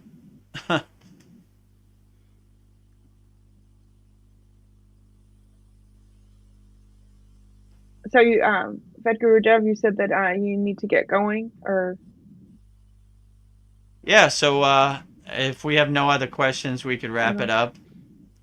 So every Wednesday at 9 p.m. Eastern Standard Time, we have our weekly live satsang. You're welcome to join us on YouTube. Or if you want to learn free Kriya Yoga for free, nothing to lose, go to www.freekriyayogashop.com. If you don't know how to use the school platform, there's an introductory video, which is the first video, how to join the free Kriya Yoga School. Basically, you enter in your email, you enter in your password, you answer a few membership questions, and then you upload your profile picture and your bio, and congratulations, you're a member of the free Kriya Yoga School. And once you get in the free Kriya Yoga School, there's another introductory video show you how to use the community, how to like, post, how to level up, what the classrooms are, what to do when you complete a class. So it basically walks you through the whole process. So it's pretty easy, but we want everybody to be the best person they could be, free at the Kriya Yoga School. So we appreciate you joining us. We're uplifting as many people as possible. If you have any problems or need help, email me directly, vedgurudev@gmail.com. Ved with no A. Like I said in the last one, there's some other Vedguru Dev who stole my Gmail email. Yeah, he's probably gotten all these emails for me with timestamps. I'm like, what the heck is this? He's like, all these people are emailing me about help. I'm just trying to get through my day. So some guy in India somewhere in the Himalayan mountains or wherever, you know. And if you like what we're doing here at the Kriya Yoga School, we have a paid Kriya Yoga School. It's only $25 a month. We have over 100 classes there. Live weekly classes, bi-monthly yagna fires. Yesterday we had a yagna fire. So basically our members send in their questions to my email, vedgurudev, and I burn up all your problems in the holy fire. Which in the free Kriya Yoga School, you see some videos. So basically what I did, Jyoti, Jyoti, Jyoti, Soyam, Jyoti, Jyoti, Jyoti, Param, Swaha. I burn up all your problems in the fire and you watch it burn up. It no longer serves you. Anton says, no more questions. Thank you. I want to learn Kriya Yoga, but I procrastinate a lot. My thoughts are violently torturous. Thanks. Well, just go through the classes at your own pace. They're on demand, so there's no rush. You can do one a day, one a week, whatever. As far as your thoughts are violent, just do the practice I told you, Sudi, detach, let go. I want to be violent right now. This thought does not serve me in the present moment. Detach, let it go. Detach, let it go. You know, like we said, clouds passing by your mountain. Don't get attached to it. Don't try to make sense of it. Let it pass. I'm crazy, Vedguru Dev. So you may help me become non-crazy, finally. Oh, we're going to help you become non-crazy, for sure. Just keep going forward. Don't get attached to any kind of narrative. Don't put these labels on yourself. I'm crazy or any of that. You know, if I could do it, you could do it. That's what I tell all our Kriya Yoga School members. Believe me, I was a world famous DJ before I got on the path to Kriya Yoga. I was way more crazier than you. So if I could get on the path, then you definitely can. Because I treated my body like an amusement park. I did all the wrong things. So I was probably way more crazier than you. So if I can get on the spiritual path, you definitely can. So let go of all these doubts and all these projections that you're crazy, and let's get to work. You know, go through the practices. The practices in the free Kriya Yoga School are there every day. You could practice them every day. I'll guide you through each practice. Put whatever practices make you feel the best and uplift you in your pocket and be the best person you could be. And you see Veronica and Brian, they were all like you. You know, they had doubts. Who is this Vedguru Dev talking about Kriya Yoga or whatever? They started doing the practices, and they have their own testimonials. You could ask them yourself. So, you know, like Kriya Yoga works. It helps people. Just go through the practice, and you'll be fine. I believe in you, Anton. You could do it. If I could do it, you definitely could do it.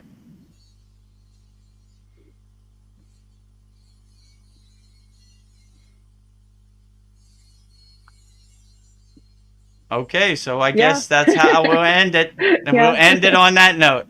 That's how we'll end it. If I could do it, you definitely could do it. Because I was crazy before. I still am. But Okay, so yeah, join the free Kriya Yoga School. We're helping everybody out there. We have our weekly Satsang every Wednesday at 9 p.m. Eastern Standard Time. And we'd love to see your smiling faces at our free Kriya Yoga School. No money needed. We're not going to try to sell you anything. Go at your own pace and be the best person you could be. That is the best payment. So we're not trying to trick anybody. We just want you to be the best person you could be. So with that said, I'll end the 33rd. Okay. Is there another question? Oh, one more. If I join you and still be crazy, then at least I'll laugh and be crazy and feel good about being crazy and not care. If you join and you're still crazy, money back guaranteed.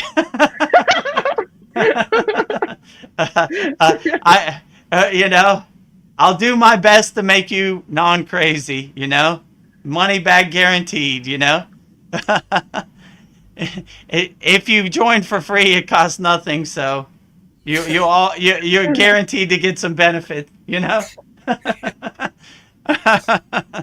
So,